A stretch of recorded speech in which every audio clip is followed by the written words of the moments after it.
Imagine a scenario where time travel is possible, and you have a time machine. You decide to travel back in time to meet your grandfather when he was a young man. However, things take a dramatic turn. While you're in the past, you accidentally prevent your grandfather from meeting your grandmother. This means your parents were never born, and consequently, you were never born. Here's the twist. If you were never born, how could you have traveled back in time to prevent your grandfather from meeting your grandmother? If you never existed, you couldn't have gone back in time to create this situation in the first place. This creates a logical contradiction because your actions in the past seem to negate your own existence. This is known as the Grandfather Paradox. It's a classic problem in discussions about time travel and causality. The paradox challenges our understanding of cause and effect, and it raises questions about the consistency of time and the possibility of altering the past. To visualize this paradox, think of it like this. If you could go back and change events in a way that prevents your own existence, you create a situation where you shouldn't have been able to make those changes. This creates a paradox where the cause, your time travel, contradicts the effect, your existence. The Grandfather Paradox is not just a theoretical puzzle. It has significant implications for our understanding of time travel.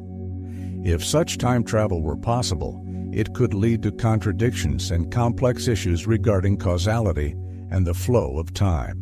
The Grandfather Paradox leads to intriguing questions about the nature of time and reality. If time travel to the past could result in such paradoxes, what does this mean for the possibility of traveling back in time? One common response to the paradox involves the concept of parallel universes or alternate timelines. According to this theory, if you were to travel back in time and alter events, you would create a new parallel timeline where the changes take place. In this new timeline, your actions would have prevented your own existence in that specific timeline, but it wouldn't affect the original timeline you came from. In this way, the Grandfather Paradox is resolved by suggesting that time travel creates branching timelines rather than altering a single, fixed timeline. Each timeline remains consistent within its own context, avoiding contradictions by separating the changes into different realities. Another approach to addressing the paradox is the idea of time loops or closed time-like curves. This theory suggests that events in the past are part of a closed loop, meaning that any actions you take when traveling back in time are already accounted for in the timeline. Essentially, you might find that you cannot change significant events in the past because they are already integrated into the timeline. In this view, the paradox is resolved by the idea that the timeline is self-consistent. Your actions, even if they seem to contradict the possibility of your existence, are part of a larger, unchangeable loop of events that doesn't allow for contradictions. The Grandfather Paradox also prompts discussions about the limitations of our understanding of time and causality.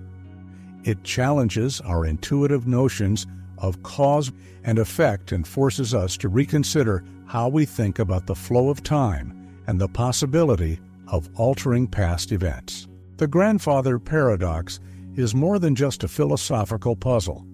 It has implications for various fields, including physics, philosophy, and even popular culture.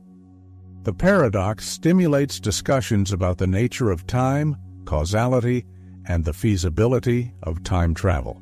In physics, the paradox raises questions about the consistency of physical laws and the possibility of time travel.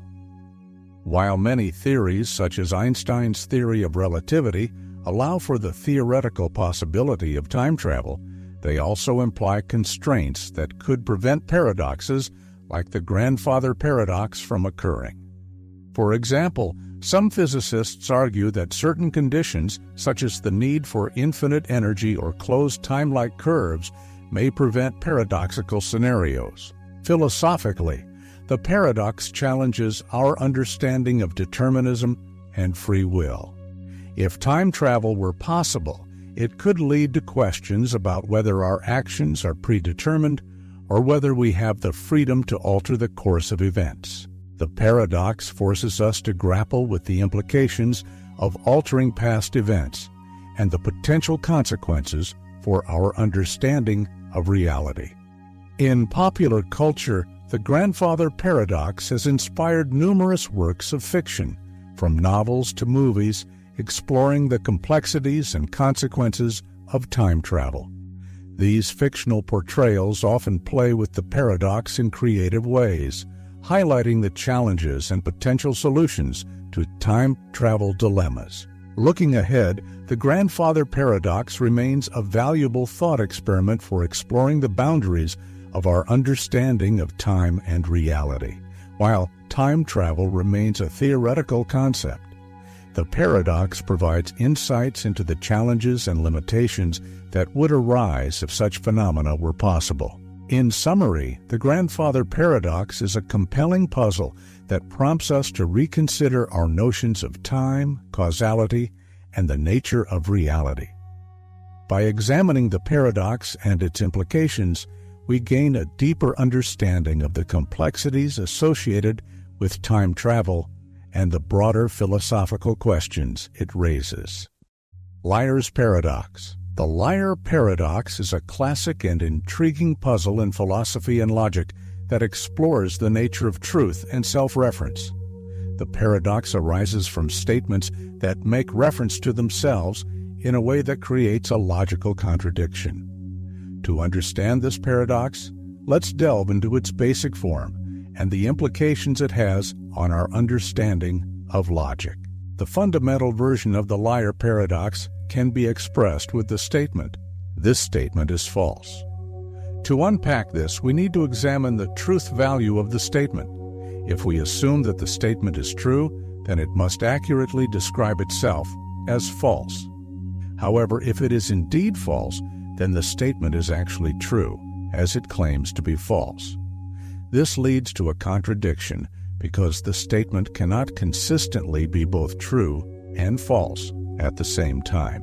This paradox highlights a problem with self-referential statements in traditional binary logic systems, where statements are typically categorized as either true or false. The liar paradox challenges this binary classification by creating a scenario where a statement's truth value cannot be definitively determined. The liar paradox has roots in ancient philosophical discussions. One of the earliest examples comes from the Greek philosopher Epimenides, who famously declared, "All Cretans are liars." Epimenides, being a Cretan himself, is in a position to make a self-referential statement.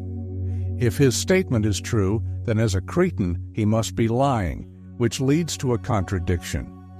Conversely, if he is lying, then not all Cretans are liars, which makes his statement false. This early exploration illustrates the paradoxical nature of self-referential statements. In modern logic, the liar paradox is often formalized with a more precise statement. "This statement is false." This formulation directly encapsulates the essence of the paradox, making it a clear example of how self-reference can lead to logical contradictions. The paradox challenges our ability to classify statements into simple truth categories and reveals deeper issues in the foundations of logic. The basic liar paradox can be extended to create various forms of paradoxical statements. For instance, consider the statement, "This statement is neither true nor false." This variation introduces the idea that a statement might not fit into the traditional binary classification of truth and falsehood, raising questions about whether there are other logical categories or frameworks needed to handle such cases. Another variation involves a set of self-referential statements. For example, if we have a group of statements where each one refers to the truth value of others, we can create complex networks of self-reference that further complicate the paradox. These variations show that the paradox is not limited to a single formulation, but can be adapted to explore different aspects of self-reference and logical consistency. The liar Paradox has profound implications for the study of logic and formal systems. It exposes limitations in traditional logical frameworks that rely on binary truth values. By presenting a scenario where a statement's truth value cannot be clearly determined, the paradox calls into question the adequacy of existing logical systems to handle self-referential and contradictory statements. The paradox also sets the stage for exploring more advanced logical theories designed to address such issues. Understanding the liar paradox requires us to consider how formal systems can be structured to avoid contradictions and accommodate self-referential statements in a coherent way.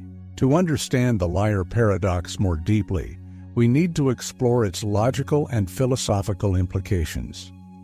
This paradox is not merely a curiosity, but serves as a profound challenge to the foundations of logic and our understanding of self-reference.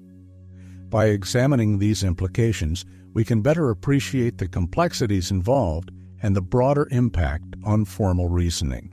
The liar paradox highlights significant issues with classical logic systems, particularly concerning self-reference and the concept of truth.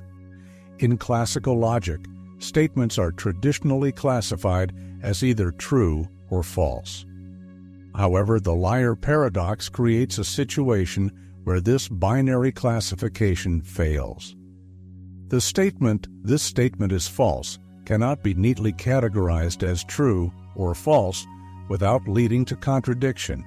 The paradox challenges the assumption that every statement must have a clear truth value. If a statement refers to itself and creates a logical loop, traditional binary logic cannot provide a consistent answer. This indicates a limitation in classical logical systems and suggests that they may not be fully equipped to handle all types of self-referential statements. The implications of the liar paradox extend to formal systems in mathematics and logic. Formal systems are designed to provide a rigorous framework for reasoning and to avoid contradictions. However, the liar paradox exposes vulnerabilities in these systems, particularly when they involve self-reference. One approach to addressing this issue is to modify formal systems to prevent self-referential statements from causing contradictions. For instance, type theory, developed by Bertrand Russell and others, introduces a hierarchy of types to avoid self-reference. In this system, sets are organized into different levels, and a set cannot contain itself or other sets of the same or higher level. This hierarchical approach helps to avoid paradoxes by preventing the creation of self-referential statements. Philosophically, the liar paradox raises important questions about the nature of truth and meaning. It challenges the idea that statements can be universally categorized as true or false, and invites us to consider more nuanced approaches to understanding truth. The paradox suggests that there may be limitations to our traditional notions of truth, and that alternative frameworks may be necessary to address self-referential statements. The paradox also highlights the complexity of language and meaning.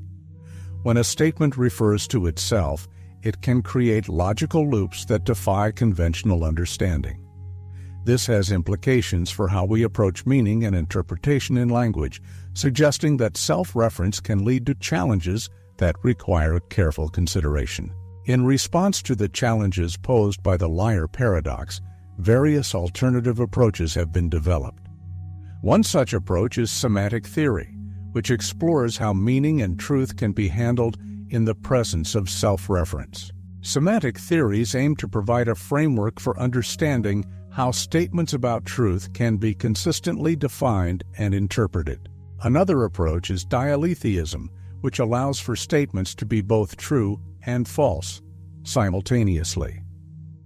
This perspective challenges the classical binary view of truth and offers a way to handle self-referential paradoxes by accepting that some statements may have multiple truth values. Dialetheism provides a way to accommodate paradoxes like the liar paradox without resorting to contradictions. The liar paradox has influenced both logic and philosophy by highlighting the limitations of classical approaches and prompting the development of new theories.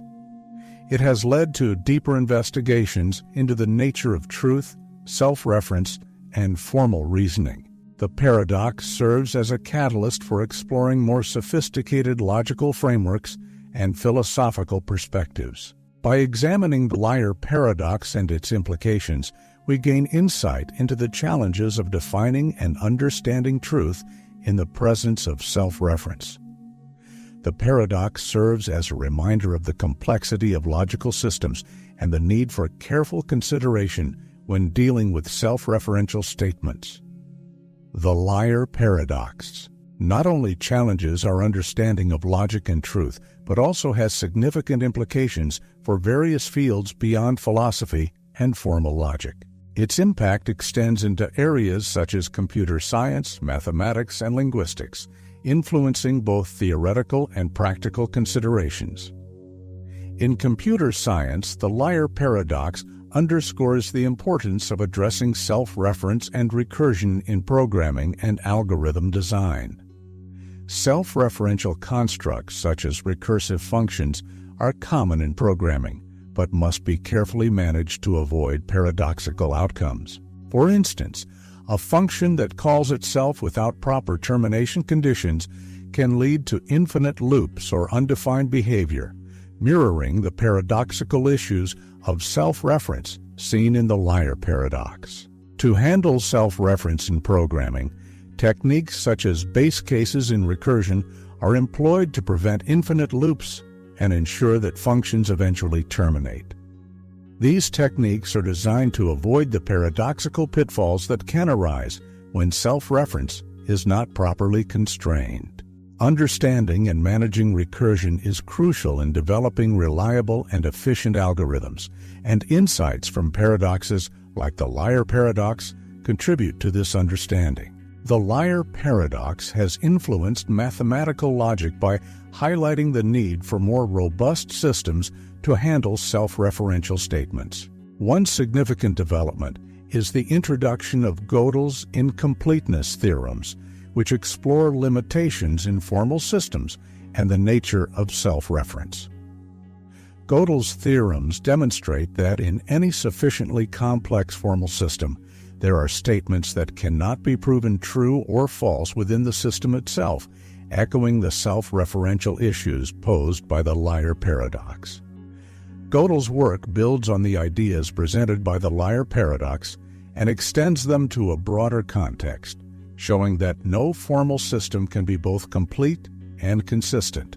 This has profound implications for the foundations of mathematics and formal reasoning, highlighting the inherent limitations in our ability to fully capture truth and consistency within formal systems. In linguistics, the liar paradox informs the study of self-reference and meaning in language.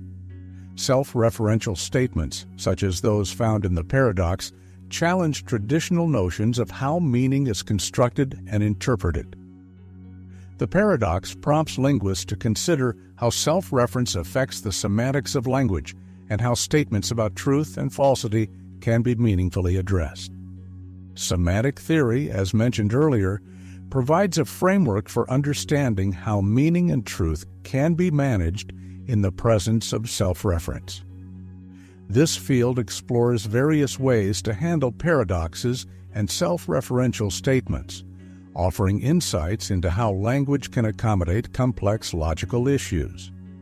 The study of self-reference in language also contributes to a deeper understanding of how meaning is generated and interpreted in different contexts. The liar paradox also has cultural and theoretical significance. It has inspired numerous works of literature, art, and media that explore themes of paradox, self-reference, and the nature of truth.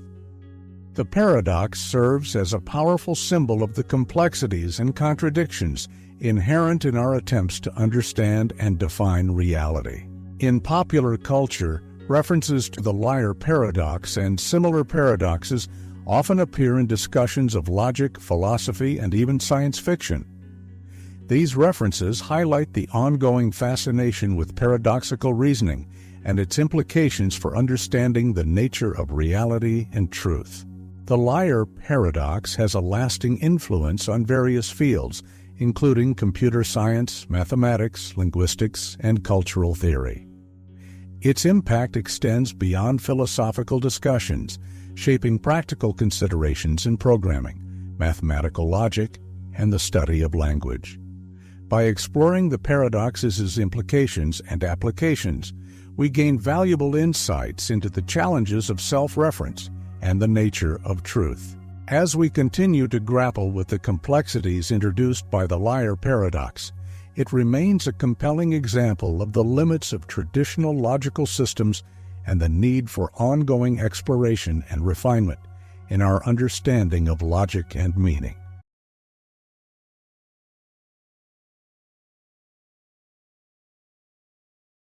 Ship of Theseus?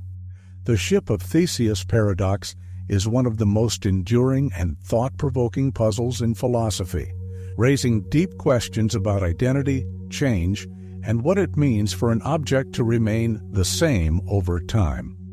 The paradox revolves around the idea of gradual replacement.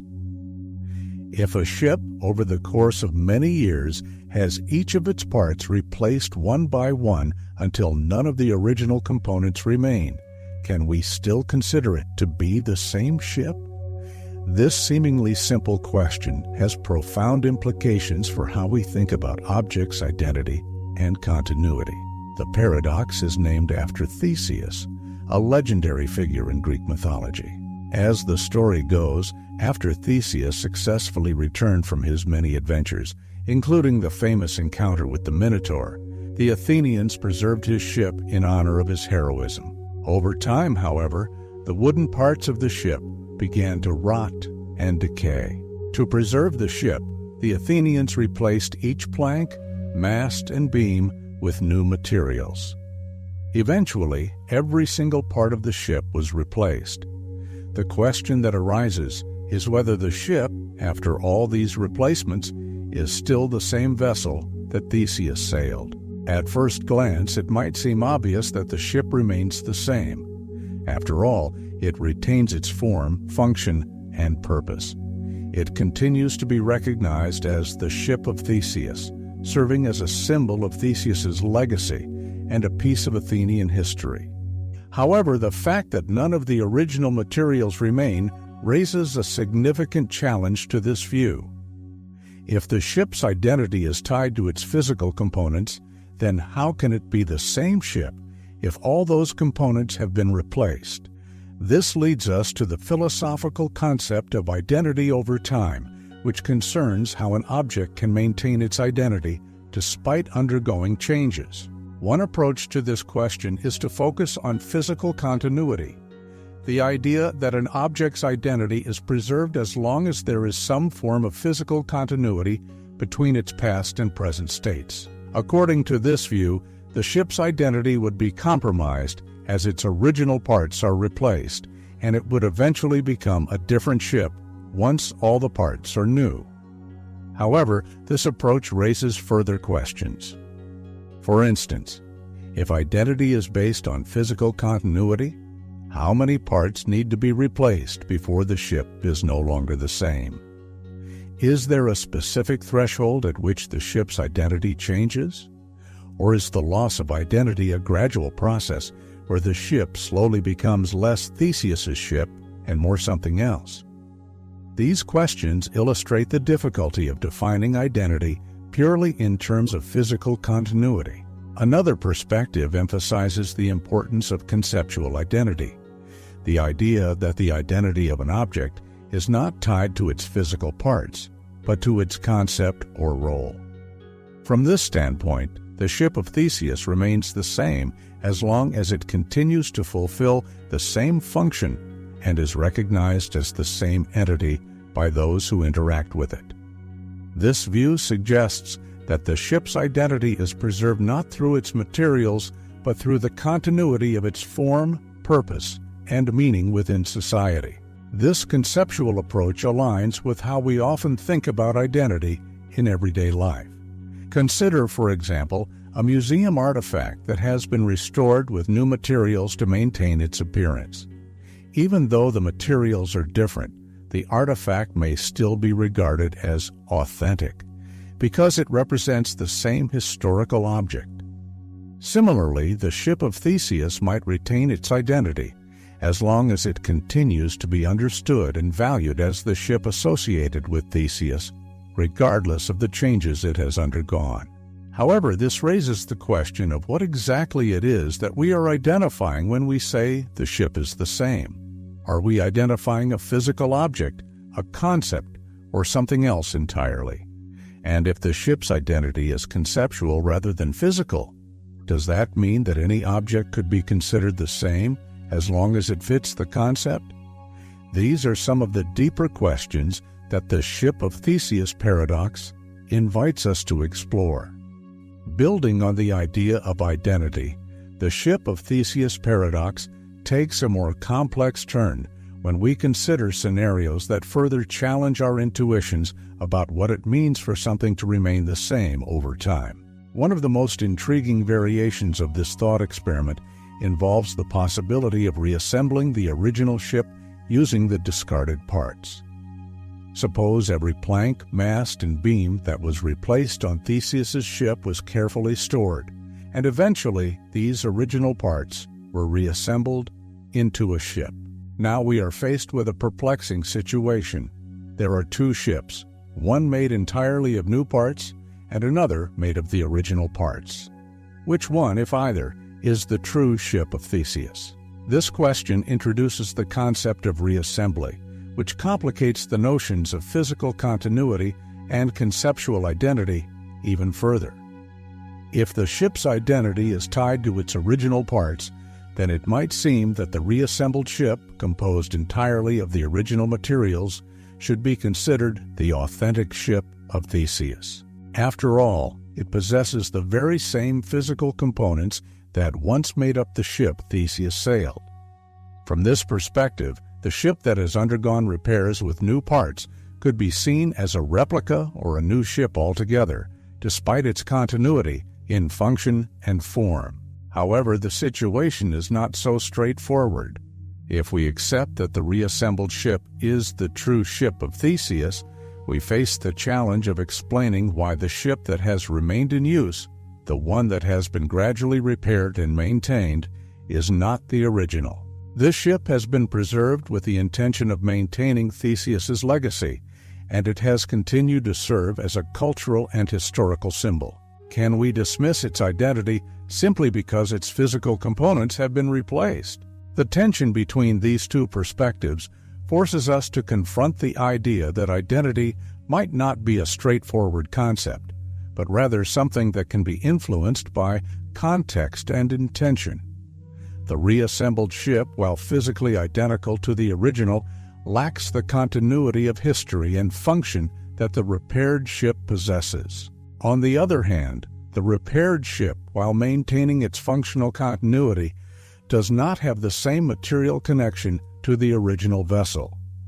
This raises the possibility that both ships might, in some sense, be considered the ship of Theseus, each representing different aspects of identity, one tied to physical continuity and the other to conceptual or functional continuity. This duality of identity is not unique to the ship of Theseus. We encounter similar dilemmas in various other contexts, particularly when it comes to the preservation of cultural heritage. For example, in the restoration of historical buildings or works of art, the tension between preserving original materials and maintaining the integrity of the structure or artwork often leads to debates about what constitutes the authentic object. Should we prioritize the original materials, even if they have deteriorated, or should we allow for the replacement of parts to preserve the overall form and function? These questions echo the issues raised by the Ship of Theseus paradox, highlighting the challenges of maintaining identity over time. Another fascinating implication of the paradox is its relevance to modern technology and personal identity. In an age where medical science can replace organs, tissues, and even body parts, We might ask ourselves whether a person who has undergone extensive medical procedures remains the same individual. If all of a person's organs were gradually replaced with artificial ones, would they still be the same person? This question is not merely theoretical, but touches on deep ethical and philosophical concerns about what it means to be human and how we understand personal identity in the face of change. The paradox also invites us to consider the role of memory and consciousness in identity. While the ship of Theseus does not involve a conscious entity, the thought experiment can be extended to personal identity, where memory and consciousness play a crucial role. If we think of the ship of Theseus as a metaphor for a person's identity, the gradual replacement of parts could be analogous to the changes we experience over time, whether through physical changes, psychological growth, or the accumulation of experiences. In this context, the question becomes whether our identity remains the same as we change, or whether we become a different person as a result of these changes. In essence, the reassembly scenario of the ship of Theseus paradox forces us to grapple with the complexities of identity in a deeper way. It challenges us to think beyond simple physical continuity and consider the broader implications of conceptual and functional continuity, as well as the role of memory, consciousness, and intention in maintaining identity. As we explore these ideas further, we can see that the ship of Theseus is not just a puzzle about a ship, but a profound exploration of what it means to be the same, whether as an object, a person, or a society. As we continue to explore the ship of Theseus paradox, it becomes apparent that the questions it raises extend far beyond the realm of philosophy and touch on practical, real-world issues. One crucial aspect to delve into is the relationship between identity and functional continuity. This perspective is particularly significant in understanding how the paradox applies to various domains, from legal and scientific contexts to everyday experiences. In legal contexts, the concept of functional continuity often plays a role in determining the identity of objects and entities. For example, when it comes to property law, the identity of an object might be considered in terms of its function and role rather than its physical composition. Consider a historical artifact that has undergone extensive restoration. Legally, this artifact might be treated as the same object because it continues to fulfill its cultural or historical role, even though its materials have been replaced. This approach aligns with the conceptual identity perspective, suggesting that identity is tied more to the role or purpose of the object than to its physical components. The ship of Theseus paradox mirrors these legal considerations. If a ship is continuously repaired and maintained to serve its intended purpose, its legal identity might be preserved, even if its physical parts are entirely new. Conversely, if we were to reassemble the original parts into a new ship, the legal and functional implications of this reassembly could be complex. Which ship would be considered the legal ship of Theseus? And how would this affect its status, ownership, or historical significance? The ship of Theseus paradox also has intriguing parallels in biology and technology. In the biological world, organisms undergo continuous changes through growth, repair, and regeneration. For instance, human cells are constantly being replaced, yet we consider the person to remain the same individual over time. This biological analogy prompts us to reflect on how identity is maintained despite the replacement of individual components. The concept of biological identity suggests that the continuity of life, consciousness, and function allows an organism to remain the same entity even as its parts change. In technology, similar issues arise with the maintenance and upgrade of machines and systems. Consider a computer that has had its hardware components upgraded over the years. While the individual parts have changed, The computer is often still regarded as the same entity because it continues to perform the same functions and fulfill the same role. This scenario illustrates the idea of functional continuity. The identity of the computer is preserved through its ongoing performance and purpose, despite changes in its physical components. The Ship of Theseus paradox also raises ethical and philosophical questions about the nature of identity and change. One important consideration is the idea of personal identity in the context of life and death. As we undergo changes in our bodies and minds, what ensures that we remain the same person? This question is particularly relevant in discussions about personal identity and consciousness. If a person's memories, thoughts, and experiences remain intact despite physical changes, does this continuity of consciousness suffice to maintain personal identity? Philosophers have explored various theories to address these questions. For example, psychological continuity theories argue that identity is preserved through the continuity of psychological states, such as memories and personality traits. This perspective suggests that as long as a person's consciousness and psychological characteristics persist, they remain the same individual, even if their physical body changes significantly.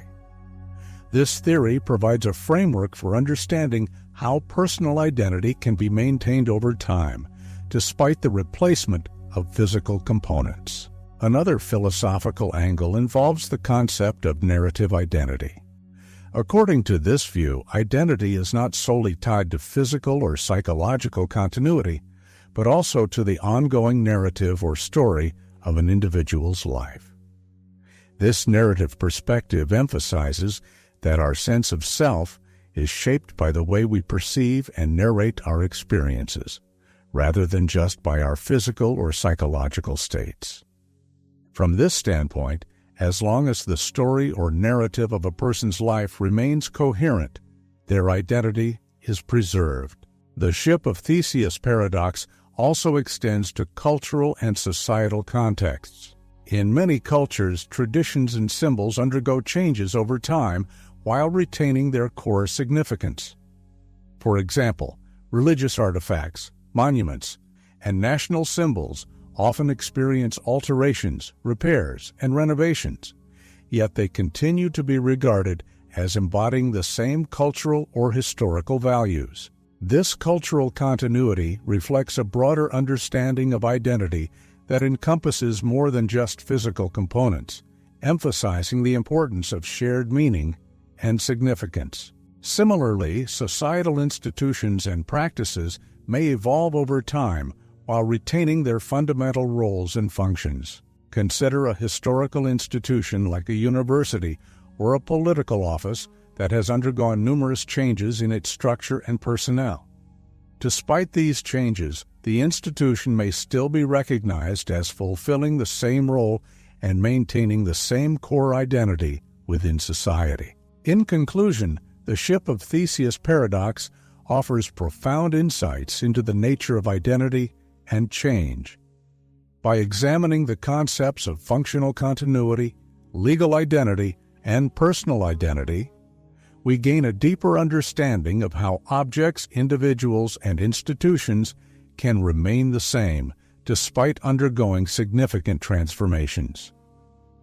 The paradox challenges us to rethink our assumptions about identity and invites ongoing reflection on the complex interplay between physical components, function, and meaning. Dichotomy Paradox.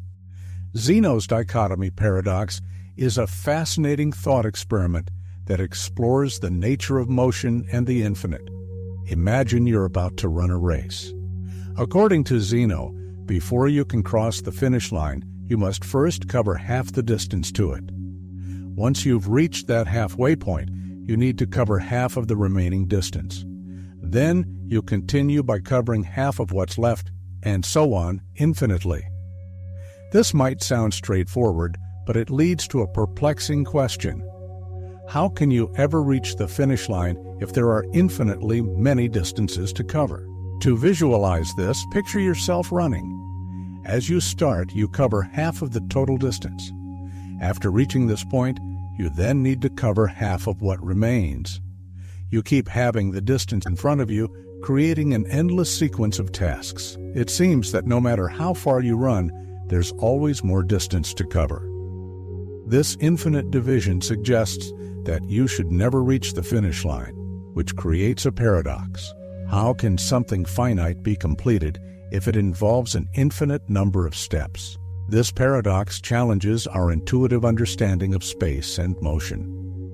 We experience the world as if we can move from one point to another without endless obstacles. Yet, Zeno's paradox suggests that if there are infinite steps to take, completing a journey becomes an impossible task. Zeno's paradox wasn't just a mathematical puzzle, it was also a philosophical challenge.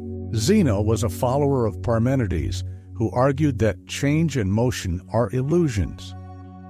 By presenting the Dichotomy Paradox, Zeno aimed to show that the concept of motion leads to logical contradictions. If you need to cover an infinite number of steps, it appears that motion itself is impossible. The paradox invites us to question the nature of reality and our understanding of space and time. It makes us wonder if our intuitive grasp of motion is flawed. If an infinite process is required to complete a finite task, does that mean motion is fundamentally impossible? Zeno of Elea, an ancient Greek philosopher, used this paradox to support Parmenides' philosophy. Parmenides believed that reality is unchanging and that our perceptions of change and motion are deceptive. Zeno's paradoxes, including the Dichotomy Paradox, were designed to demonstrate contradictions in the notion of motion and change. By presenting these paradoxes, Zeno challenged his contemporaries to rethink their assumptions about the nature of reality. He used paradoxical scenarios to highlight what he saw as the logical flaws in the idea of movement and change. Today, while the Dichotomy Paradox presents an intriguing challenge, modern mathematics provides a resolution. Calculus, developed by mathematicians like Isaac Newton and Gottfried Wilhelm Leibniz, offers tools to understand infinite processes and continuous motion.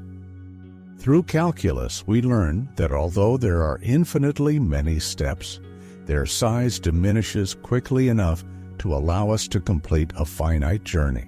This modern understanding helps us see how infinite processes can result in finite outcomes. It also shows that while Zeno's paradox presents a theoretical problem, it does not prevent us from experiencing and understanding motion in our daily lives. In everyday life, we often deal with tasks that seem infinite but are completed in reality. For example, when working on a project or solving a problem, we might feel overwhelmed by the number of steps involved. However, we manage to complete the task, demonstrating that even when faced with seemingly infinite challenges, we can achieve our goals. Zeno's Dichotomy Paradox, though ancient, remains a powerful reminder of the complexities involved in understanding motion and infinity. It encourages us to reflect on our perceptions and appreciate the ways in which mathematical and philosophical insights help us make sense of the world. So, how does this align with what we experience in reality? In practical terms, people do reach their destinations, despite the notion of infinite steps. The key lies in understanding how infinite divisions can still result in a finite journey. Imagine you're walking towards a goal, like walking across a room. If you think about the journey in terms of dividing it into increasingly smaller steps, it can help clarify the paradox. Each step you take might seem to get smaller and smaller, but your progress doesn't stop. You eventually reach the other side of the room. This demonstrates how, even with an infinite number of steps, you can complete the journey. This understanding is crucial because it highlights that while there are infinite steps in theory, they become so small that their impact is negligible. The idea of infinite steps doesn't prevent you from reaching your destination. Instead, it shows that the steps are so tiny that they don't hinder your progress. Think about everyday tasks that might seem endless but are completed nonetheless. For example, if you're assembling a piece of furniture, you might have a series of steps to follow, each involving detailed adjustments. While the process seems intricate, you eventually finish the task. This mirrors the idea that despite having many smaller tasks or steps, you can complete the entire process. Another example is writing a book. You start with a blank page and fill it with words, paragraph by paragraph. Each part of the writing process might feel like a small step, but ultimately, these steps add up to a complete manuscript. The infinite nature of the task in theory doesn't prevent the actual completion of the book. The Dichotomy Paradox also invites us to reflect on how we perceive time and motion. It challenges our intuitive understanding of these concepts by suggesting that an infinite sequence should prevent us from reaching a conclusion. In reality, our experience of time and motion is continuous and seamless. Psychologically, dealing with tasks that feel endless can be overwhelming. However, understanding that small incremental progress leads to a final result helps us manage and complete these tasks. This practical approach aligns with the paradox's resolution, showing that despite theoretical complexities, we can achieve our goals. The Dichotomy Paradox has influenced various fields, including mathematics, philosophy, and even popular culture. It highlights the importance of understanding how infinite processes work and how they relate to our finite experiences. In mathematics, the paradox spurred the development of new concepts to address infinite series and continuity. In philosophy and culture, the paradox serves as a metaphor for exploring the limits of human understanding and the nature of reality. It encourages us to think deeply about how we experience and conceptualize the world, pushing the boundaries of our knowledge and intuition. Zeno's Dichotomy Paradox was not just a philosophical puzzle. It played a significant role in the development of mathematical concepts. Although Zeno himself didn't provide a resolution, his paradoxes inspired later mathematicians to develop tools to handle infinite processes. One of the key advancements was the creation of calculus by Isaac Newton and Gottfried Wilhelm Leibniz in the 17th century. Calculus provides a framework for understanding how infinite processes can result in finite outcomes. It uses concepts like limits and infinitesimals to explain how an infinite series of increasingly smaller distances can sum up to a finite total. This mathematical breakthrough allowed scientists and engineers to solve complex problems involving motion, growth, and change. For example, calculus is used to model the movement of planets, predict the behavior of physical systems, and analyze economic trends. By addressing the issues raised by Zeno's paradox, calculus has become a fundamental tool in various scientific disciplines. The Dichotomy Paradox continues to provoke philosophical reflection on the nature of reality and our understanding of motion. It challenges our intuitions about how space and time work.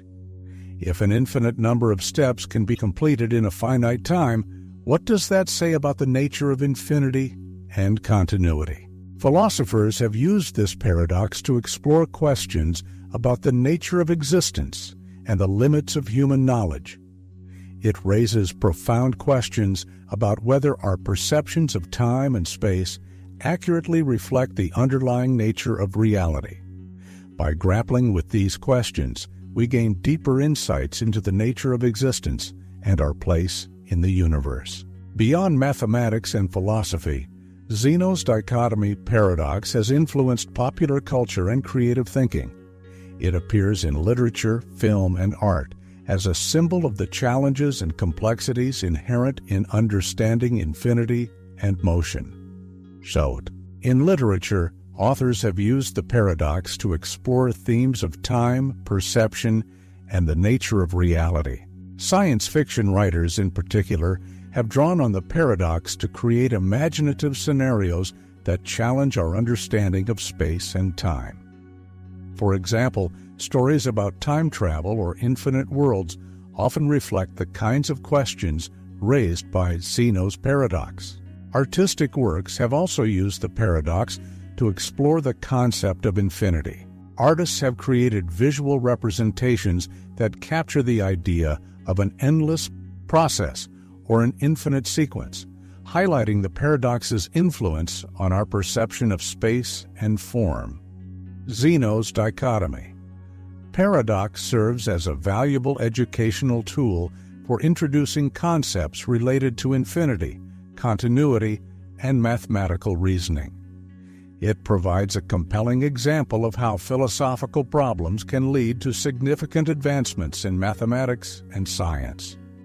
By studying Zeno's paradox, students and scholars can explore fundamental ideas about motion and infinity, while also appreciating the historical development of mathematical and philosophical thought. The paradox encourages critical thinking and helps students develop a deeper understanding of how abstract concepts can be applied to real-world problems. In summary, Zeno's dichotomy. Paradox is more than just an ancient puzzle. It's a gateway to exploring profound questions about the nature of motion, infinity, and reality. Its impact extends across mathematics, philosophy, culture, and education. By examining this paradox, we gain valuable insights into how we understand the world and how we tackle complex problems. The dichotomy. Paradox continues to inspire and challenge us, reminding us of the limits of our intuition and the power of human reasoning. As we reflect on its implications, we appreciate the ways in which ancient ideas can shape and enrich our understanding of the universe. Barber Paradox. This paradox is introduced by Bertrand Russell in the early 20th century. It is a classic illustration of a self-referential paradox that exposes fundamental issues in logic and set theory. To understand the paradox, imagine a small town with a single barber who adheres to a very specific rule. He shaves all and only those men who do not shave themselves. This seemingly straightforward rule leads to a perplexing question: does the barber shave himself? To unpack this paradox, let's consider the implications of the barber's rule. If the barber shaves himself, then according to his own rule, he should not shave himself. The rule clearly states that the barber shaves only those who do not shave themselves. Thus, if the barber is one of those who shaves himself, he must be excluded from the group he shaves, resulting in a contradiction. The other hand, if the barber does not shave himself, he must be one of those men who the barber shaves, according to the rule. This again leads to a contradiction, because if he does not shave himself, he should be shaven by the barber. This paradox highlights an inherent problem in self-referential systems. It reveals that defining a set or a rule that includes or excludes itself can lead to logical inconsistencies. The Barber Paradox is a specific example of a broader category of self-referential paradoxes that question the consistency of formal systems. These paradoxes challenge our ability to categorize and define sets in a way that avoids contradictions. Russell's paradox, including the Barber Paradox, was introduced during a time when mathematicians were working to establish a solid foundation for mathematics. The early 20th century saw significant efforts to formalize mathematical logic and set theory. However, the discovery of paradoxes like Russell's highlighted serious flaws in these systems. The paradox showed that certain naive approaches to set theory, where sets could be defined in terms of themselves, were inherently problematic. The Barber Paradox is not just a theoretical puzzle. It has real implications for how we understand and structure formal systems. It forces us to reconsider the rules and definitions we use to categorize and analyze sets. By presenting a scenario where a Barber's self-referential rule leads to a logical contradiction, Russell's paradox underscores the need for more robust frameworks in mathematics and logic. As we delve deeper into the paradox, we will see how it influences the development of modern logic and set theory. The Barber Paradox serves as a catalyst for revising and refining formal systems to address self-reference issues and avoid contradictions. Understanding this paradox is crucial for appreciating the evolution of mathematical logic and the ongoing efforts to create consistent and reliable formal systems. To grasp the depth of the Barber Paradox, it's crucial to explore its logical and philosophical implications. The paradox does more than just illustrate a logical inconsistency. It delves into the complexities of self-reference and formal systems. Understanding these aspects requires examining how the paradox relates to broader logical issues and its impact on modern mathematics and philosophy. At its core, the Barber Paradox challenges our understanding of set theory and self-reference. It questions the validity of constructing sets or rules that refer to themselves. This self-referential nature is where the paradox originates. The Barber's rule creates a scenario where the barber's identity as a member of the set he shaves leads to a logical contradiction. This reflects a more general problem in formal logic: how to handle statements or sets that refer to themselves without causing inconsistencies. One of the significant logical issues highlighted by the paradox is the problem of defining a set that includes or excludes itself. This issue is not unique to the Barber Paradox, but is a common theme in various self-referential paradoxes. For instance, the classic Russell's paradox presents a set of all sets that do not contain themselves. Both paradoxes expose the limitations of naive set theory, where sets can be defined without restrictions on their membership criteria. The Barber Paradox also illustrates the broader concept of self-reference in logic. Self-reference occurs when a statement or rule refers to itself, creating a loop that can lead to contradictions. In formal logic, handling self-reference requires careful definitions and constraints to avoid paradoxical outcomes. The paradox serves as a cautionary tale about the dangers of self-referential definitions and the need for more rigorous logical frameworks.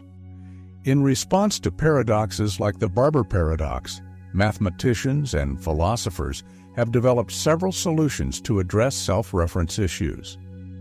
One approach is to revise the foundational principles of set theory. For example, type theory, introduced by Bertrand Russell himself, offers a solution by categorizing sets into different types to prevent self-reference. In this system, sets are organized hierarchically, and a set of a certain type cannot contain sets of the same or higher type. This prevents self-referential definitions and avoids the paradoxes associated with them. Another influential approach is Zermelo-Fraenkel's set theory, which incorporates axiom of regularity and other constraints to avoid paradoxes. The axiom of regularity, also known as the axiom of foundation, ensures that no set is a member of itself, thereby preventing self-referential definitions that lead to paradoxes. ZF set theory provides a more consistent framework for dealing mind-bending paradoxes. 21. With sets, and avoids the contradictions highlighted by the Barber Paradox and similar issues. These responses demonstrate the evolution of mathematical logic in addressing paradoxes and ensuring consistency within formal systems. They reflect the ongoing effort to refine and strengthen the foundations of mathematics in light of the challenges posed by paradoxes. Beyond mathematics, the Barber Paradox has philosophical implications for our understanding of formal systems and self-reference. It raises questions about the nature of definitions and the limits of formal reasoning. The paradox highlights the need for precise definitions and constraints in any formal system to avoid contradictions. Philosophically, The paradox also touches on issues related to language and meaning. It challenges our ability to create consistent rules and definitions when dealing with self-reference. The paradox underscores the complexity of formalizing concepts and the importance of carefully constructing systems to avoid logical inconsistencies. To fully appreciate the significance of the Barber Paradox, it's important to examine its impact on various fields beyond pure logic and set theory. This paradox not only influenced the development of mathematical frameworks, but also left a lasting mark on computer science, philosophy, and the study of formal systems. By exploring these areas, we gain a deeper understanding of how the Barber Paradox has shaped modern thought. The Barber Paradox has notable implications for computer science, particularly in the areas of programming and database theory. Self-referential paradoxes highlight challenges in designing algorithms and systems that must handle recursive definitions and queries. In programming, recursion is a common technique where functions call themselves. While recursion is powerful, it can lead to complications if not managed properly. The Barber Paradox exemplifies the types of issues that can arise from self-referential constructs. In database theory, similar challenges are encountered when dealing with recursive queries and hierarchical data structures. For example, consider a database of organizational structures where an employee can have subordinates, and those subordinates can have their own subordinates, forming a hierarchy.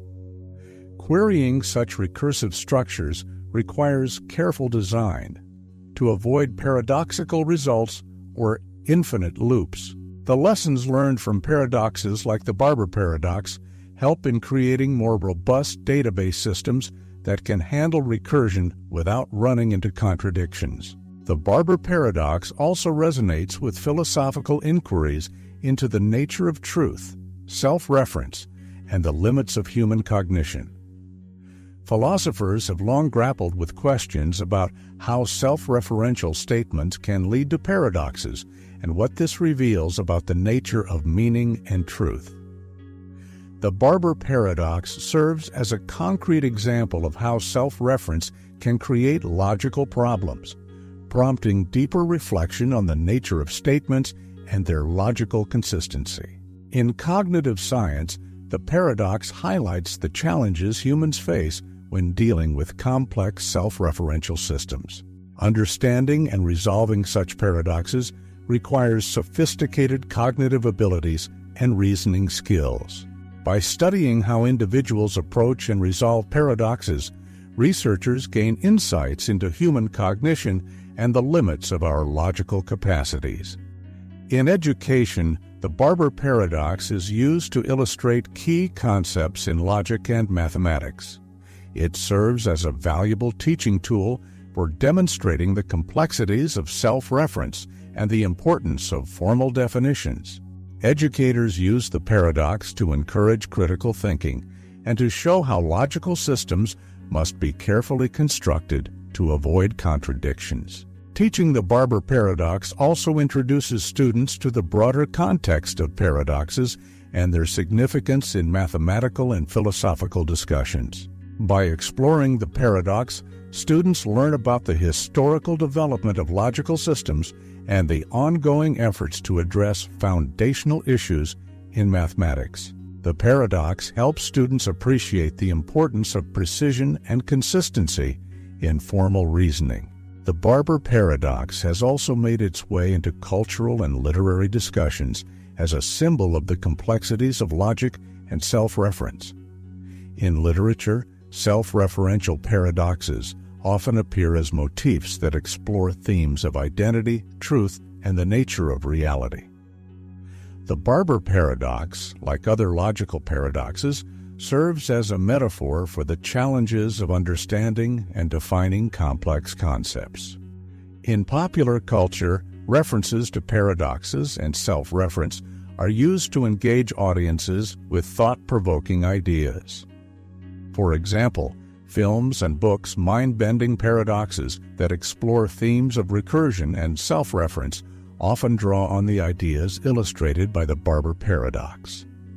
These cultural references help to popularize and disseminate the ideas associated with formal logic and paradoxes, making them accessible to a broader audience. The Barber Paradox extends far beyond its origins in set theory and logic. Its influence spans computer science, philosophy, education, and popular culture. By examining its impact on these diverse fields, we gain a deeper appreciation for the paradox's significance and the ongoing efforts to address the challenges it presents. The Barber Paradox serves as a reminder of the complexities involved in formal reasoning and the need for rigorous frameworks to handle self-referential constructs. As we continue to grapple with these issues, the paradox remains a powerful tool for exploring the limits of human understanding and the nature of formal systems. Paradox of choice. The paradox of choice centers on a seemingly counterintuitive idea. Having more options doesn't always lead to greater satisfaction. In fact, it can sometimes result in greater dissatisfaction. This paradox was popularized by psychologist Barry Schwartz in his book, The Paradox of Choice: Why More is Less. To understand this paradox, let's begin with a simple scenario. Imagine you're at an ice cream shop with 10 flavors to choose from. On the surface, having more flavors seems like a great advantage. You can pick exactly what you want. However, when faced with so many choices, you might feel overwhelmed and struggle to make a decision. This overwhelming feeling can lead to anxiety, regret, and even dissatisfaction with the choice you eventually make. Schwartz argues that this paradox stems from several factors. One major factor is decision fatigue. When faced with numerous options, the cognitive load of evaluating each option can be exhausting. This fatigue can reduce our ability to make satisfying choices and can even lead to indecision or decision paralysis, where no choice feels completely right. Another factor is the concept of regret. When there are many options, you may constantly second-guess your choice. You might worry that another option could have been better, leading to feelings of regret. This regret can overshadow the satisfaction you get from your chosen option, making you feel less happy overall. In addition, the expectation of perfection plays a role. When there are many options, people might hold out for the perfect choice, believing that if they search long enough, they will find the ideal option. This quest for perfection can lead to dissatisfaction with even the best options, as they may fall short of the imagined ideal. The paradox also highlights the impact of choice overload on our well-being. Research has shown that when people are presented with too many options, they often experience a decrease in satisfaction and increased stress. The cognitive effort required to compare and evaluate multiple choices can lead to a sense of being overwhelmed and less content with the final decision. As we continue to explore this paradox, it's important to consider how the number of choices we face in various aspects of life, such as shopping, career decisions, and personal relationships, can influence our overall happiness and well-being. In the next part, we will delve into the psychological mechanisms behind the paradox of choice, examining how various factors contribute to the paradox and exploring real-world examples of how choice overload affects decision-making and satisfaction. To further understand the paradox of choice, it's essential to delve into the psychological mechanisms that contribute to the paradox. Several key concepts help explain why having too many choices can lead to less satisfaction and greater anxiety. One crucial factor is maximization versus satisficing. Maximizers are individuals who strive to make the best possible choice by thoroughly exploring all available options. They are often motivated by the desire to achieve the most optimal outcome. In contrast, satisficers are content with a choice that meets their criteria and does not feel the need to search for the best possible option. Research has shown that maximizers are more likely to experience anxiety and regret as they continuously evaluate whether their choice is the absolute best. This tendency can lead to lower overall satisfaction compared to satisficers, who are more likely to be content with their decisions. The concept of choice paralysis also plays a significant role in the paradox of choice. When faced with an overwhelming number of options, individuals may experience difficulty in making a decision. This paralysis can lead to delays in decision-making or avoidance of making a choice altogether. The stress and frustration associated with not being able to choose can reduce overall satisfaction and lead to negative emotional outcomes. Another important aspect is the role of self-doubt. When people have too many options, they may second-guess their decisions and question whether they made the right choice. This self-doubt can be exacerbated by the fear of missing out on a better option or the belief that there was a more optimal choice they didn't consider. This constant questioning can undermine the satisfaction and enjoyment that might otherwise come from the chosen option. Social comparison is another factor influencing the paradox of choice. When there are many options, people often compare their choice to those of others. This comparison can lead to feelings of inadequacy or dissatisfaction, especially if they perceive that others have made better choices. Social comparison can amplify feelings of regret and diminish the pleasure derived from the chosen option. The asterisk cost of opportunity is also a significant factor. The more options available, the greater the opportunity cost of each choice.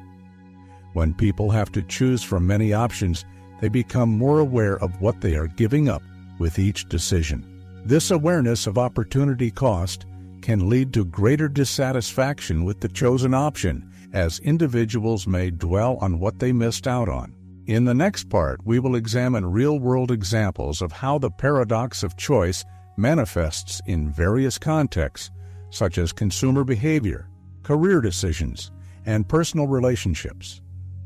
We will also explore potential strategies to mitigate the negative effects of choice overload and enhance overall satisfaction. The paradox of choice has significant implications across various aspects of life, including consumer behavior, career decisions, and personal relationships.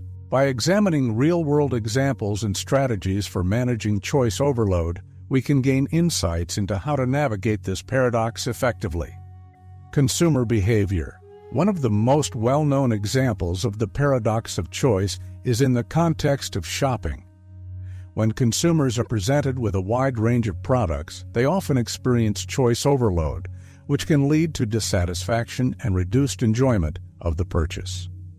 For instance, a study conducted on jam selection found that consumers were more likely to purchase a jar of jam when presented with fewer options compared to a larger assortment.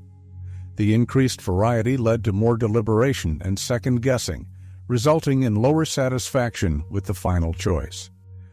The paradox of choice is also evident in career decision-making. With an abundance of career options and opportunities, individuals may struggle to make a choice and feel overwhelmed by the possibilities. This can lead to analysis paralysis, where the pressure to make the best possible decision results in procrastination or indecision. Additionally, the fear of missing out on a potentially better career path can contribute to feelings of dissatisfaction and regret, even after a decision has been made. In personal relationships, the paradox of choice can manifest in the dating world. With numerous potential partners available through dating apps and social networks, individuals may feel overwhelmed by the options and struggle to commit to one person. This abundance of choices can lead to decreased satisfaction with relationships, as people may continually wonder if they could find a better match or if they are settling for less than they deserve. To address the paradox of choice and mitigate its negative effects, several strategies can be employed. One effective approach is to practice decision simplification. By narrowing down options and focusing on key criteria, individuals can reduce the cognitive load associated with decision-making and increase satisfaction with their choices. For example, setting clear priorities and eliminating less relevant options can make the decision process more manageable. Limiting choices can also help alleviate choice overload. By intentionally restricting the number of options, individuals can reduce the complexity of decision-making and enhance their overall satisfaction. For instance, when shopping, limiting the number of products to consider can lead to a quicker decision and greater contentment with the purchase. Another strategy is to adopt a satisficing mindset rather than a maximizing one, embracing the idea that a choice does not need to be perfect and that satisfactory options are acceptable can reduce the pressure and anxiety associated with decision-making. By focusing on finding options that meet basic criteria rather than seeking the absolute best, individuals can achieve greater satisfaction and peace of mind. Finally, practicing gratitude and acceptance can help individuals appreciate their choices and reduce feelings of regret. By acknowledging the positive aspects of the chosen option and accepting that no choice is without its trade-offs, people can enhance their overall satisfaction and reduce the negative impact of choice overload. In summary, the paradox of choice provides valuable insights into the complexities of decision-making and the effects of choice overload.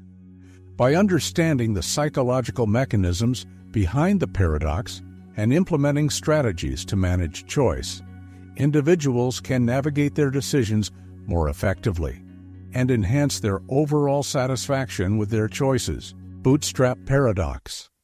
The Bootstrap Paradox, also known as the causal loop or ontological paradox, challenges our understanding of time and causality.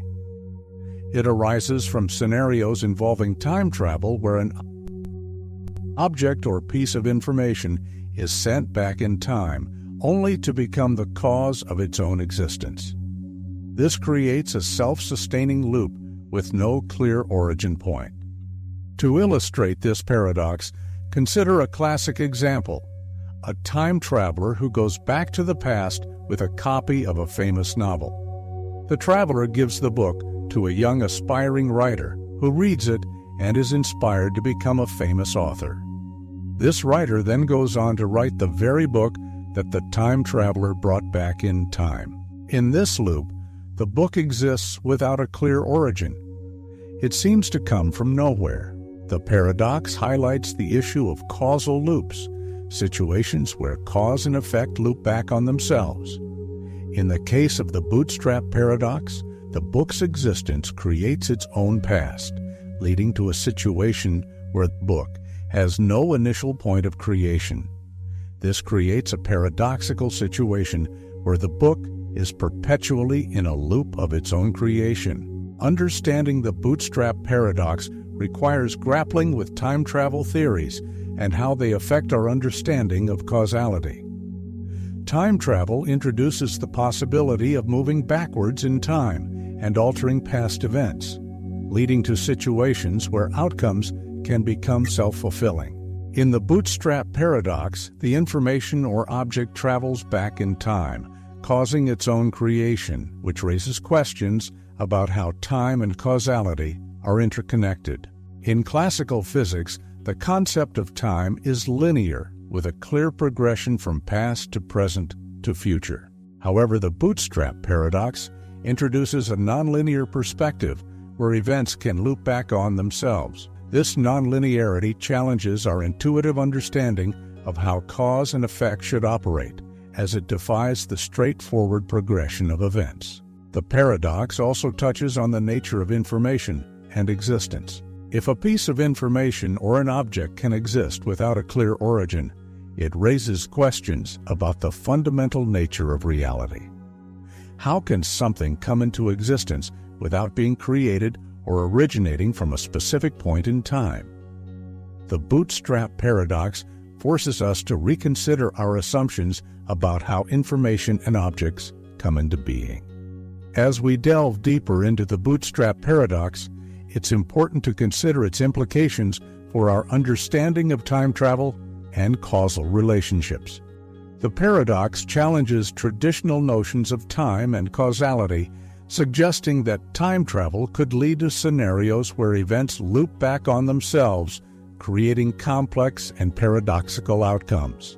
The paradox also raises philosophical questions about the nature of existence and the origin of objects and information.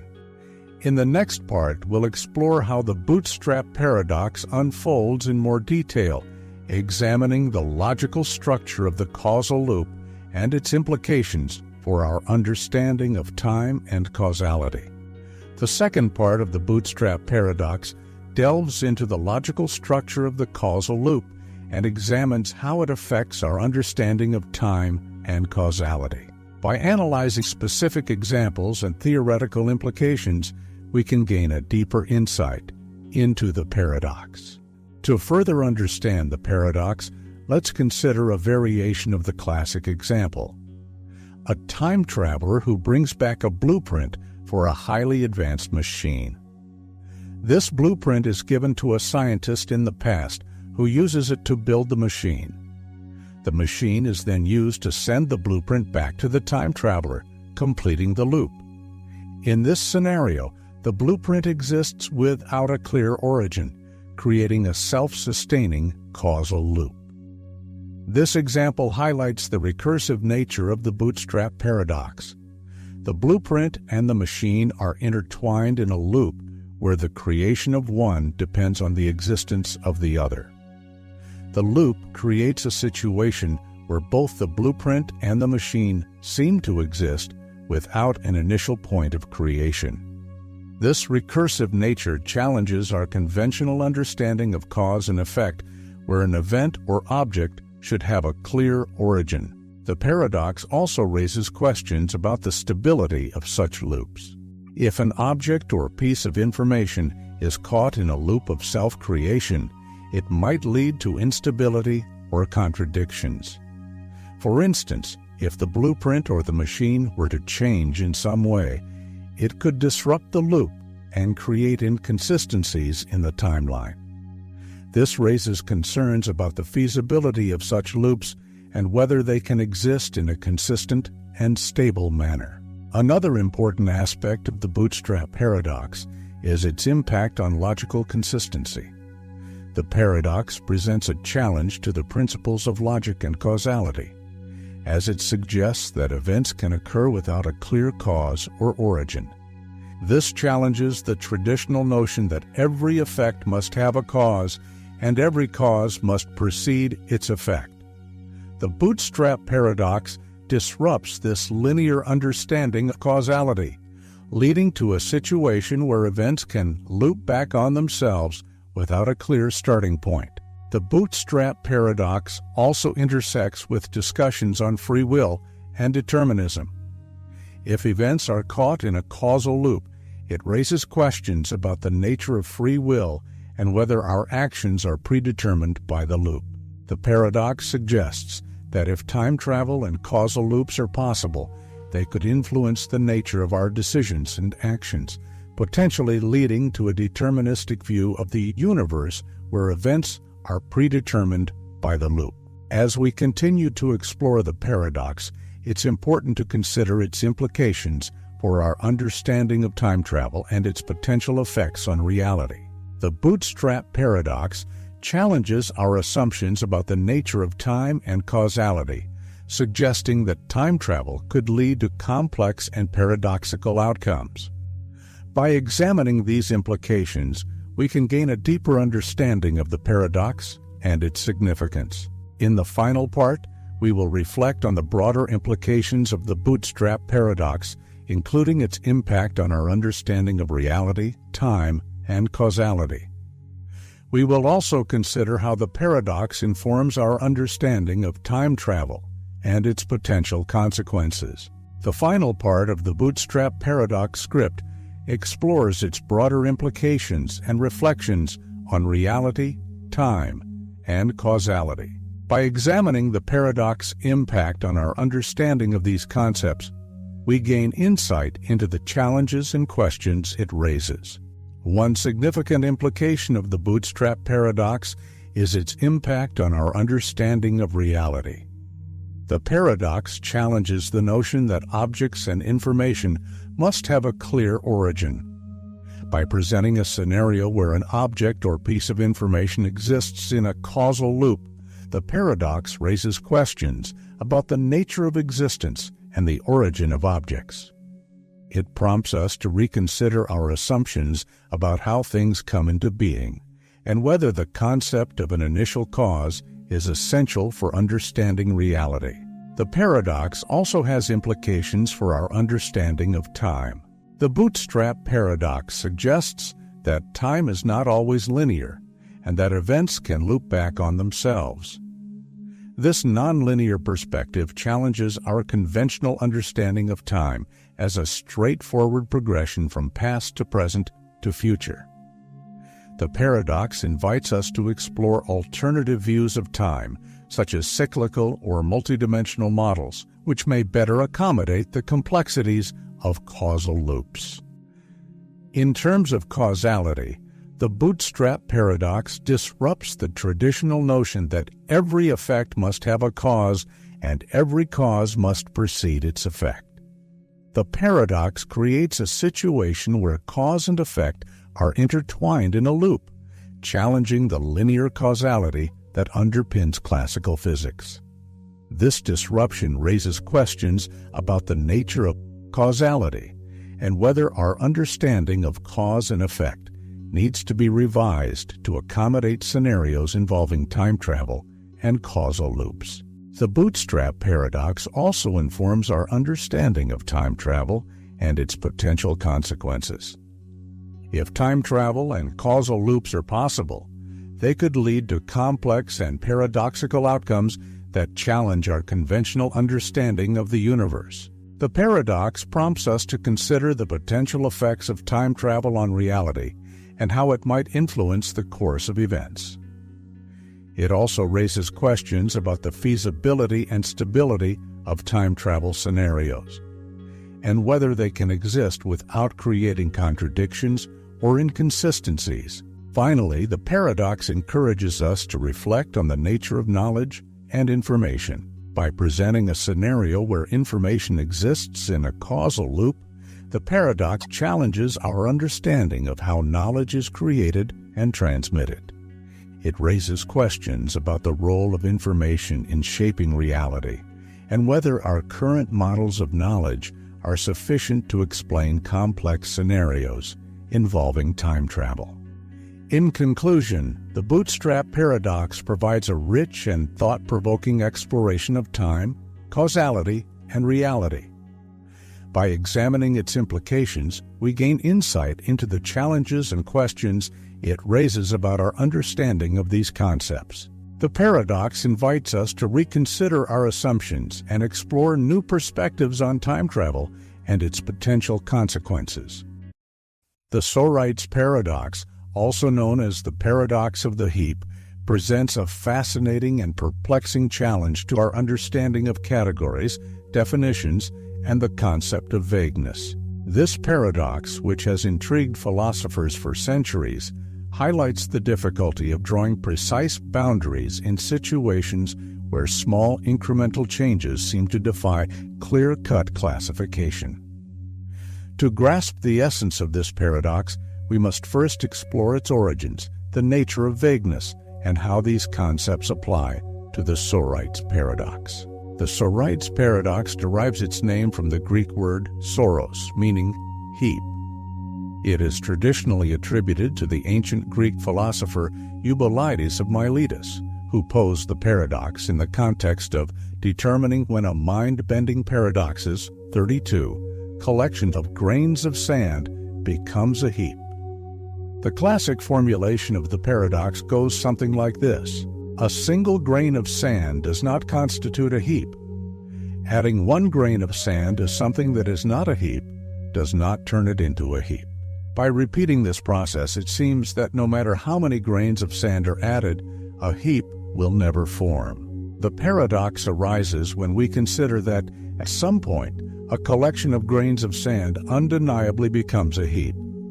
Yet, according to the logic of the paradox, it is impossible to specify the exact moment or number of grains at which this transformation occurs.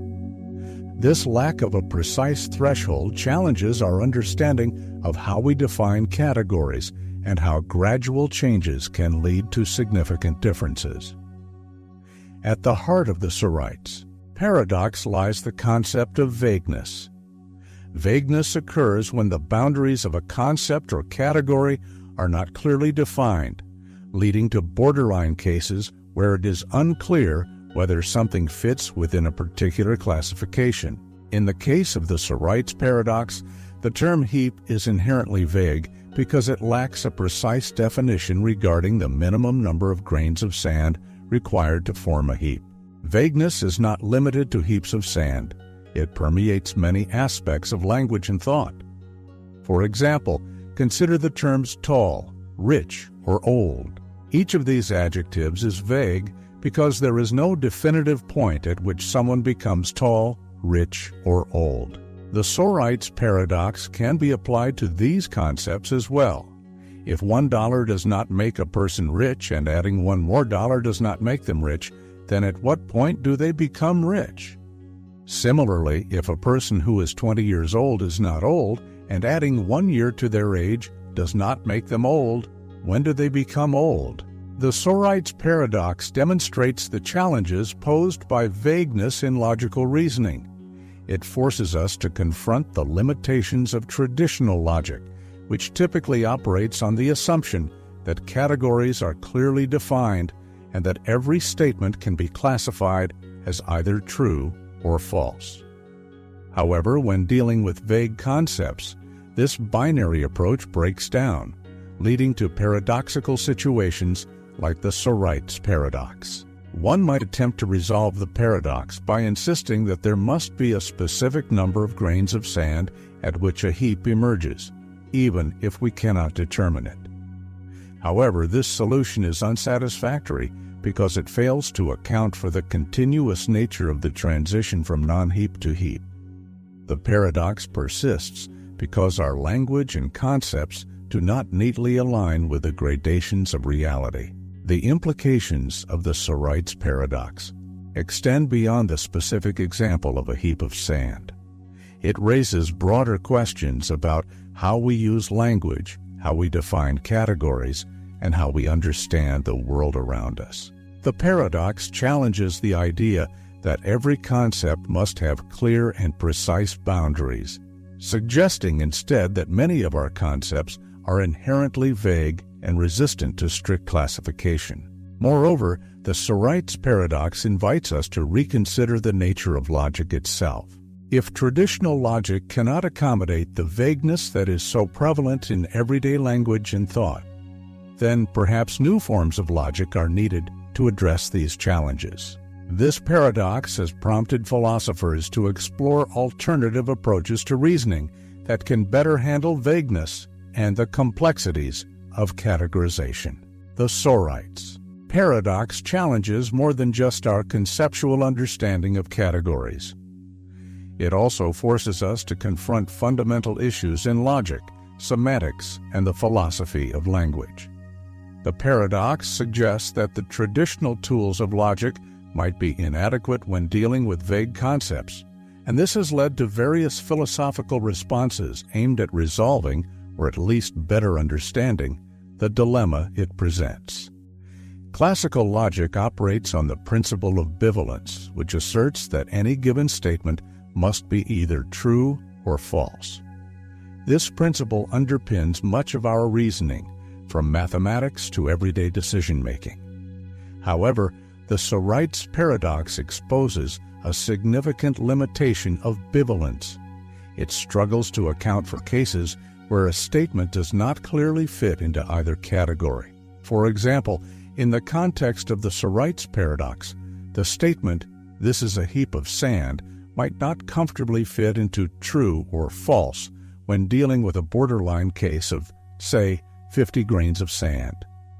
Is it a heap or isn't it?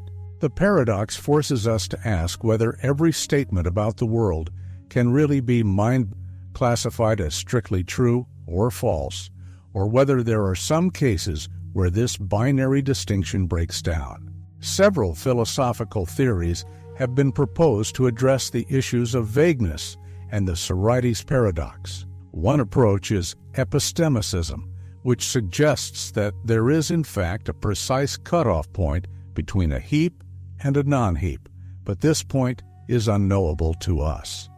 According to epistemicists, the vagueness of terms like heap arises from our lack of knowledge about the exact conditions that define the concept. While this view preserves the law of excluded middle, every statement is either true or false, it posits that our inability to identify the boundary is due to epistemic limitations, not the absence of a boundary itself. Another approach is fuzzy logic, which rejects the idea that every statement must be true or false. Instead, fuzzy logic introduces degrees of truth, allowing a statement to be partially true or partially false. In the case of the Sorites Paradox, rather than asking whether a collection of sand grains is or is not a heap, fuzzy logic would assess the degree to which the collection is a heap. For example, a small pile might be considered 30% heap, while a larger pile might be 70% heap. This approach aligns more closely with our intuitive understanding of gradations in vague concepts and offers a more flexible framework for reasoning about them. Supervaluationism is another response to the paradox. It holds that while vague terms may not have precise boundaries, we can still reason about them consistently by considering all possible ways of making them precise, known as precisifications. A statement is true if it is true under every precisification, false if false under every precisification, and otherwise it is indeterminate. In the context of the Sorites Paradox, supervaluationism would say that while there may be no single clear boundary between heap and non-heap, we can still use the term meaningfully by understanding that some cases are borderline and others are not. The Sorites Paradox also has broader implications for how we think about language and meaning. If our language is filled with vague terms that cannot be precisely defined, this suggests that much of our reasoning is based on concepts that are, at their core, imprecise.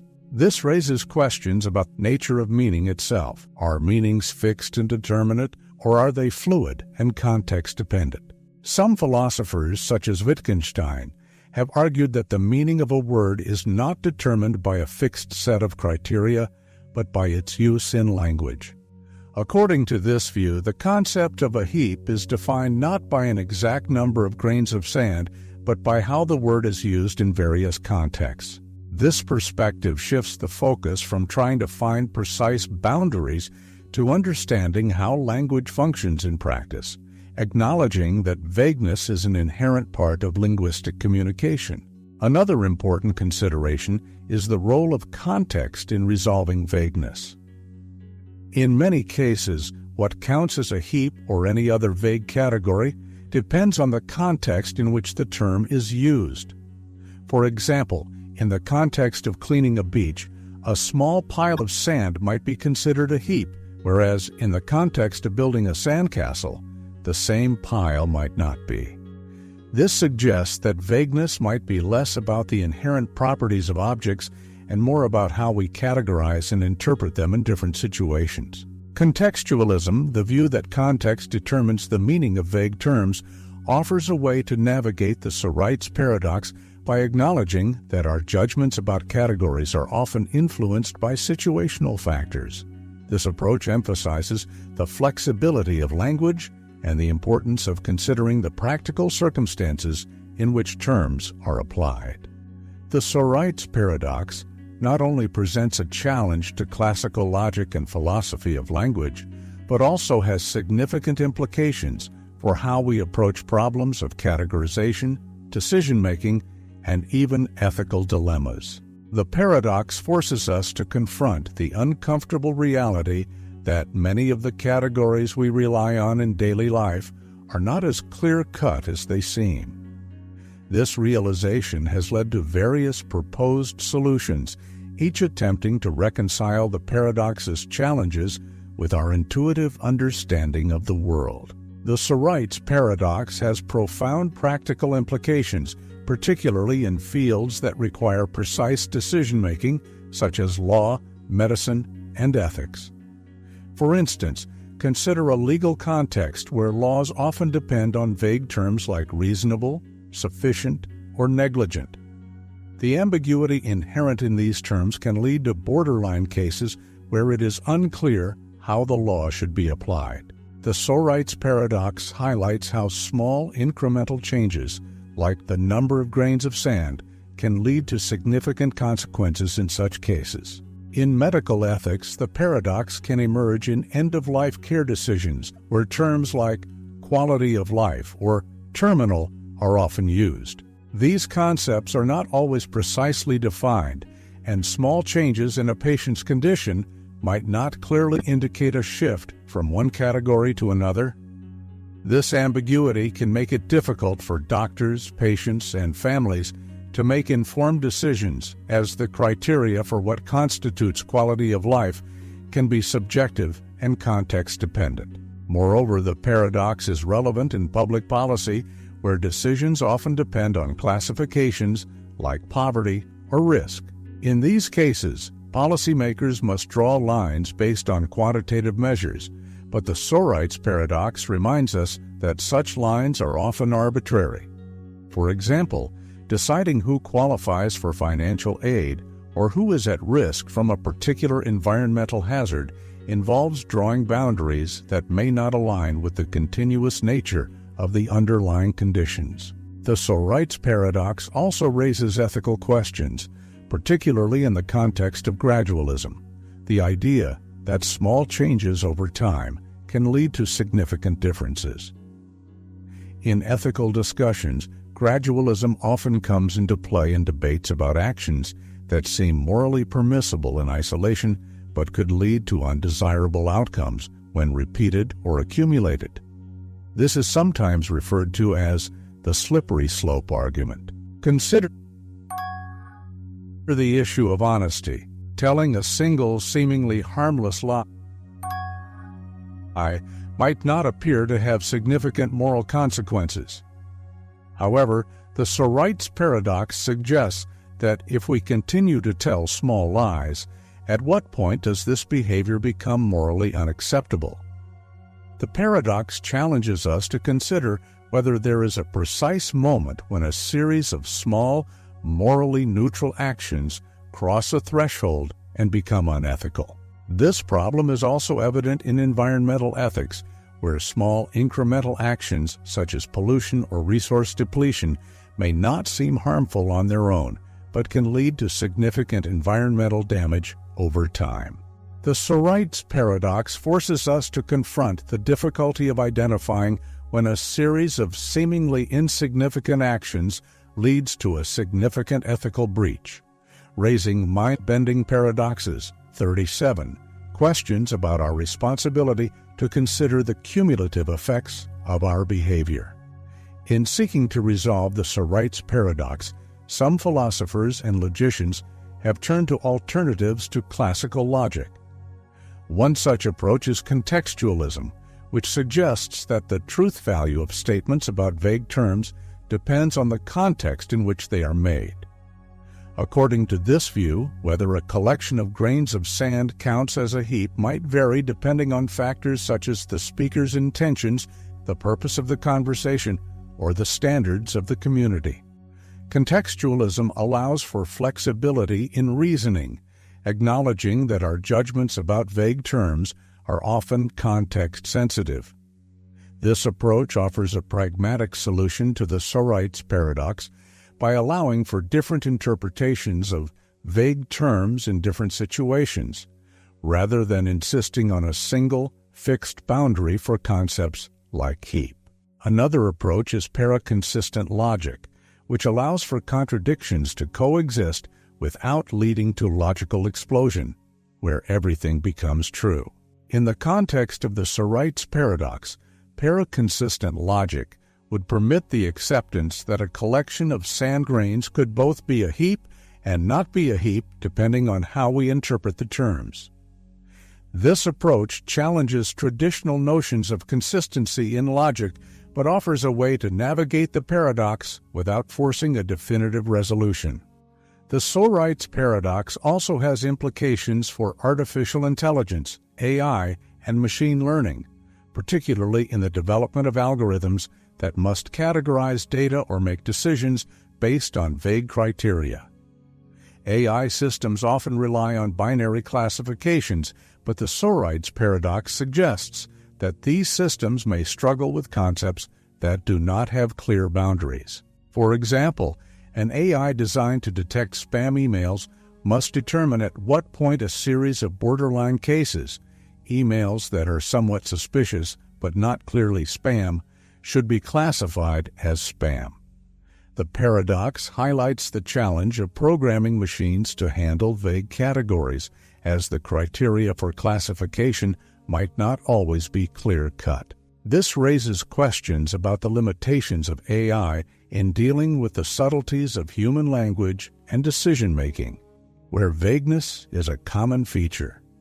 The Sorites Paradox serves as a powerful reminder of the complexities and ambiguities that permeate our everyday concepts and reasoning.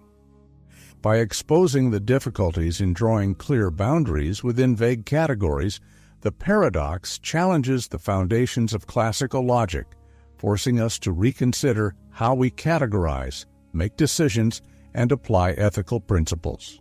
The various philosophical responses, from epistemicism to fuzzy logic and contextualism, offer different ways of understanding and addressing vagueness, each highlighting the need for flexibility and nuance in our thinking. Whether in law, ethics, or technology, the Sorites Paradox compels us to recognize that many of the distinctions we rely on are not as precise as they seem, urging us to approach such challenges with greater awareness and sensitivity. As we continue to grapple with the implications of vagueness, the paradox remains a central puzzle, inviting ongoing exploration and reflection. Paradox of unexpected examination. The paradox of the unexpected examination is a logical puzzle that explores the tension between prediction and surprise. It begins with a teacher's announcement to a class that they will have an exam sometime during the upcoming week. But it will be a surprise. The paradox challenges students to reconcile the notion of an exam being both scheduled and unpredictable. The scenario starts with the teacher declaring that the exam will be given on one day during the week, but it will be a surprise to the students. The key condition is that the exam must occur on a day that the students do not expect. The student's task is to determine the day of the exam based on this information. To begin with, students might reason about the possible days for the exam. If they consider Friday as a potential exam day, they realize that by Thursday evening, if the exam has not yet occurred, it must be on Friday. This realization means that the exam would no longer be a surprise as they would have anticipated it. Given this reasoning, the students might then rule out Friday as a possibility. They would apply the same logic to Thursday, reasoning that if the exam has not occurred by Wednesday, it must be on Thursday. This process of elimination continues backward through the week, leading students to conclude that the exam cannot occur on any day of the week. This logical deduction seems flawless at first glance. If the exam cannot occur on any of the days, the students might believe that the teacher's announcement is self-contradictory. Yet, if the teacher administers the exam on, say, Wednesday, it would indeed be a surprise.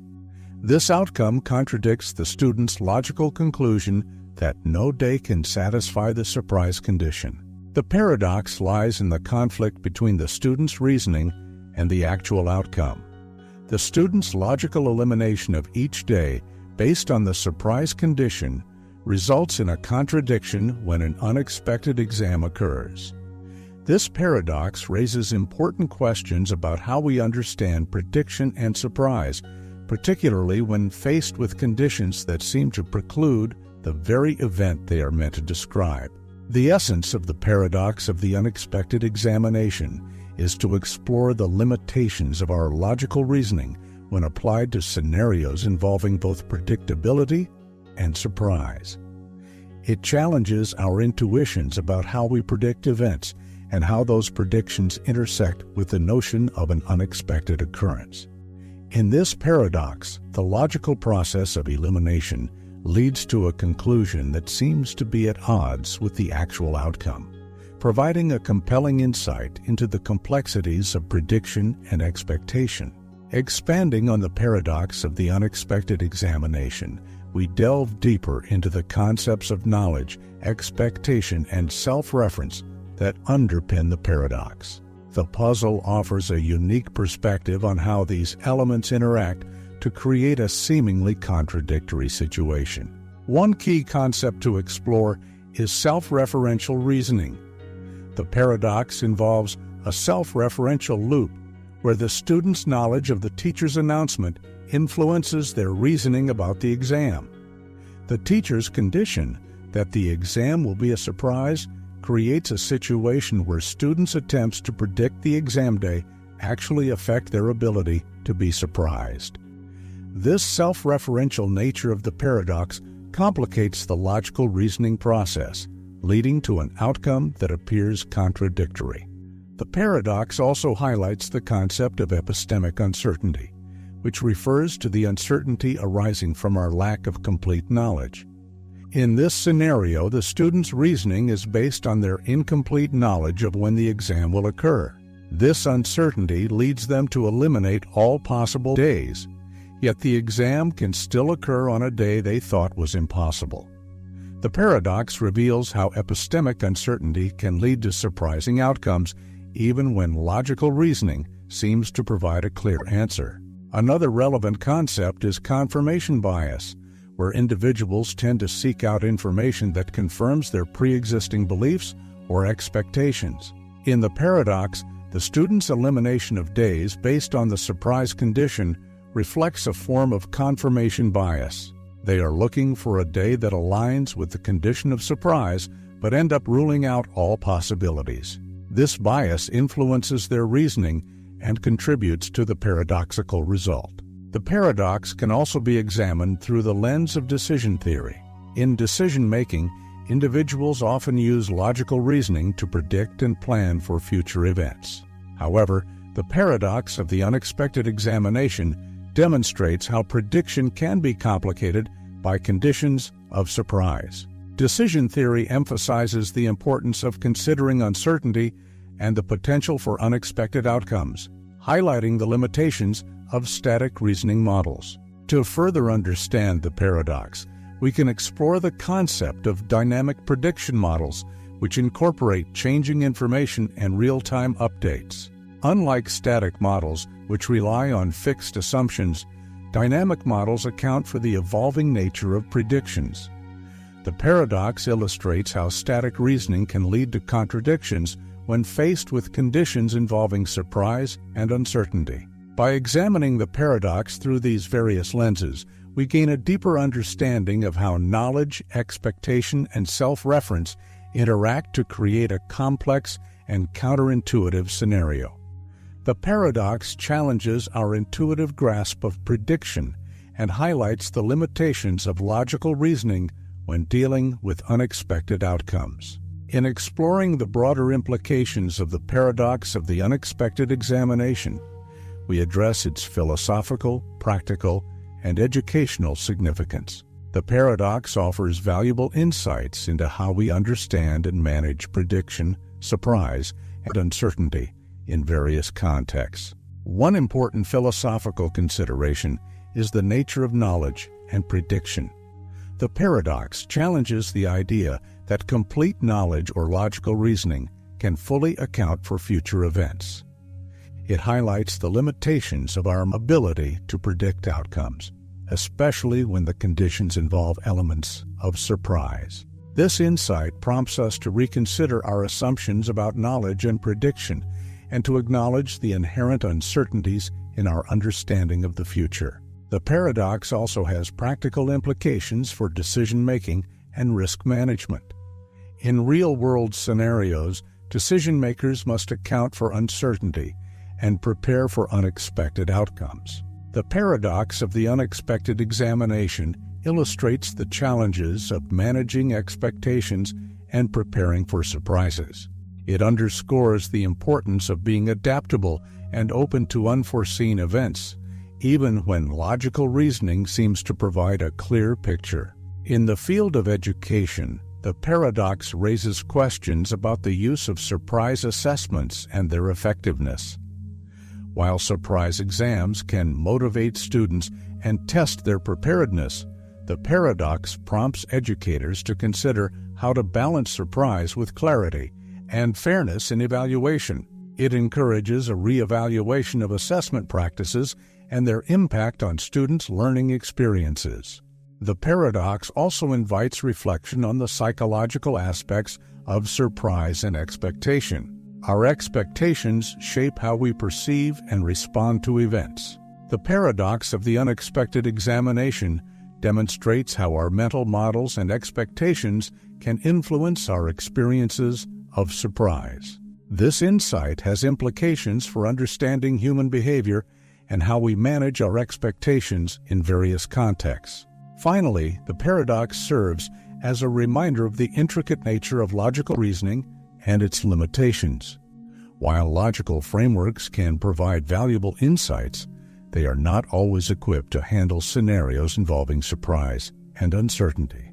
The paradox challenges us to recognize the boundaries of logic and to explore alternative approaches for understanding and managing unexpected outcomes. In conclusion, the paradox of the unexpected examination provides valuable insights into prediction, surprise, and knowledge.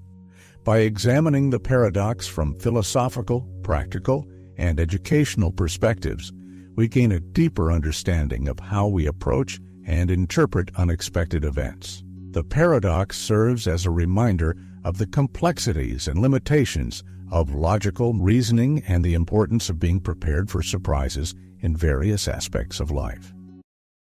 Hempel Paradox. Hempel's paradox, or the paradox of the ravens, provides a compelling exploration of how we understand and interpret evidence in relation to hypotheses. At its core, the paradox challenges our intuitions about what counts as supporting evidence for a given hypothesis. The paradox begins with a simple hypothesis: all ravens are black. This hypothesis can be tested by observing ravens. If we see a raven and it is black, this observation supports the hypothesis. But the paradox deepens when we consider the implications of observing non-ravens. According to classical confirmation theory, evidence should confirm or disconfirm a hypothesis. For instance, if we observe a black raven, this seems to support our hypothesis that all ravens are black. This is straightforward and aligns with our expectations. However, Hempel's paradox introduces a twist.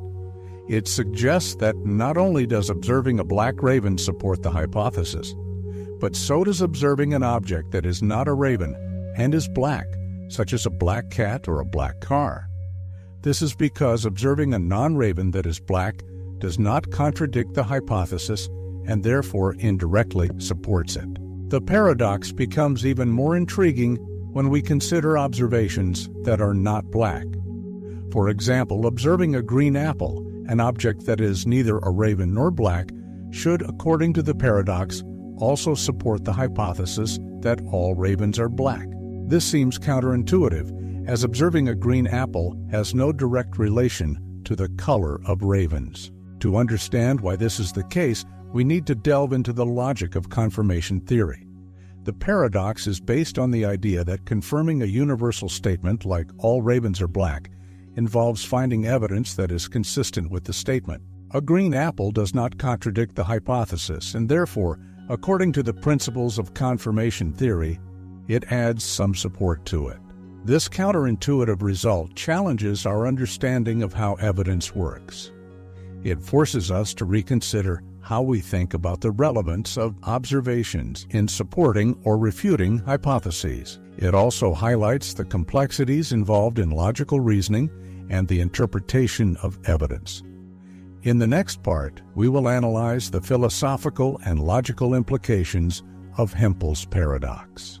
We will explore how it affects our understanding of evidence and confirmation, and consider examples and counterexamples that help illuminate the paradox. Part 2. To fully grasp Hempel's paradox, we need to delve into its philosophical and logical implications. The paradox challenges our traditional notions of evidence and raises questions about the nature of confirmation. One key aspect of the paradox is the idea of confirmation by observation. According to classical confirmation theory, any observation that does not contradict the hypothesis can be considered as confirming evidence. This principle leads to the surprising result that observing non-black objects, like green apples, can support the hypothesis that all ravens are black. The paradox highlights the problem of relevance in confirmation theory. While observing a green apple might technically support the hypothesis, it seems irrelevant to the specific question of whether all ravens are black. This disconnection between the observation and the hypothesis raises questions about what counts as meaningful evidence. Counterexamples provide additional insight into the paradox. Consider the following scenarios. Observation of a black cat. Observing a black cat supports the hypothesis that all ravens are black, according to confirmation theory. This makes sense because a black cat is consistent with the hypothesis, even though it is not a raven. Observation of a green apple. Observing a green apple also supports the hypothesis. However, this is less intuitive, as the green apple is neither a raven nor black. The connection between the observation and the hypothesis is less direct, which challenges our understanding of how evidence should work. Observation of a white raven. If we were to observe a white raven, this would directly contradict the hypothesis that all ravens are black. This example clearly refutes the hypothesis, demonstrating that evidence can be straightforwardly disconfirming. The paradox also raises questions about confirmation holism, the idea that hypotheses are confirmed or disconfirmed in conjunction with other related beliefs. Hempel's paradox suggests that the support provided by observations might not be as straightforward as it appears. It challenges us to think about how we interpret evidence in the context of broader theories and beliefs. Furthermore, the paradox invites us to reconsider the nature of scientific hypotheses. In scientific practice, hypotheses are typically tested through direct observations and experiments. Hempel's paradox reminds us that while formal logic might suggest that any non-contradictory observation supports a hypothesis, practical considerations often require us to focus on more relevant and directly related evidence. In the next part, we will explore the broader implications of Hempel's paradox and its impact on our understanding of evidence and confirmation. We will reflect on how the paradox influences scientific reasoning and consider potential strategies for addressing the challenges it presents. Hempel's paradox has profound implications for our understanding of evidence and scientific reasoning. It challenges conventional views on how evidence supports hypotheses and prompts us to rethink the principles of confirmation theory. One significant implication of the paradox is the need for contextual relevance in evidence evaluation. While formal logic might suggest that any observation that does not contradict a hypothesis supports it, practical scientific reasoning requires a focus on relevant and contextually meaningful evidence. For instance, in scientific research, hypotheses are typically tested through controlled experiments and observations that directly relate to the hypothesis in question. The paradox underscores the importance of considering how evidence is relevant to the specific hypotheses being tested. The paradox also highlights the limitations of formal confirmation theory. While Hempel's paradox demonstrates that any non-contradictory observation can theoretically support a hypothesis, it also reveals the limitations of applying formal logic to complex real-world scenarios. In practice, scientists and researchers often need to balance logical consistency with practical relevance and empirical significance. The scientific method emphasizes the importance of hypothesis testing through direct and relevant observations, while Hempel's paradox illustrates that any observation not contradicting a hypothesis might provide some level of confirmation. It also emphasizes the need for meaningful and targeted evidence. Researchers must ensure that their observations are directly related to the hypothesis and that they contribute to a coherent and relevant body of evidence. Hempel's paradox also relates to the concept of confirmation bias, where individuals may seek out or emphasize evidence that supports their existing beliefs while overlooking contradictory evidence. The paradox highlights the importance of being mindful of how evidence is interpreted and ensuring that it is relevant and substantive. It serves as a reminder to approach evidence with a critical and balanced perspective, rather than relying solely on formal logical consistency. The paradox has implications for theory building and scientific practice. It prompts us to consider how theories are developed and tested, and how evidence is integrated into theoretical frameworks. While formal logic provides valuable insights into the nature of confirmation, real-world theory building requires a nuanced understanding of evidence and its relevance to the hypotheses being explored. In summary, Hempel's paradox challenges our intuitive understanding of evidence and confirmation. It highlights the complexities involved in evaluating evidence and underscores the importance of contextual relevance in scientific reasoning. By reflecting on the implications of the paradox, we can gain a deeper appreciation for the nuances of evidence evaluation and the principles underlying scientific inquiry. Paradox of hanging.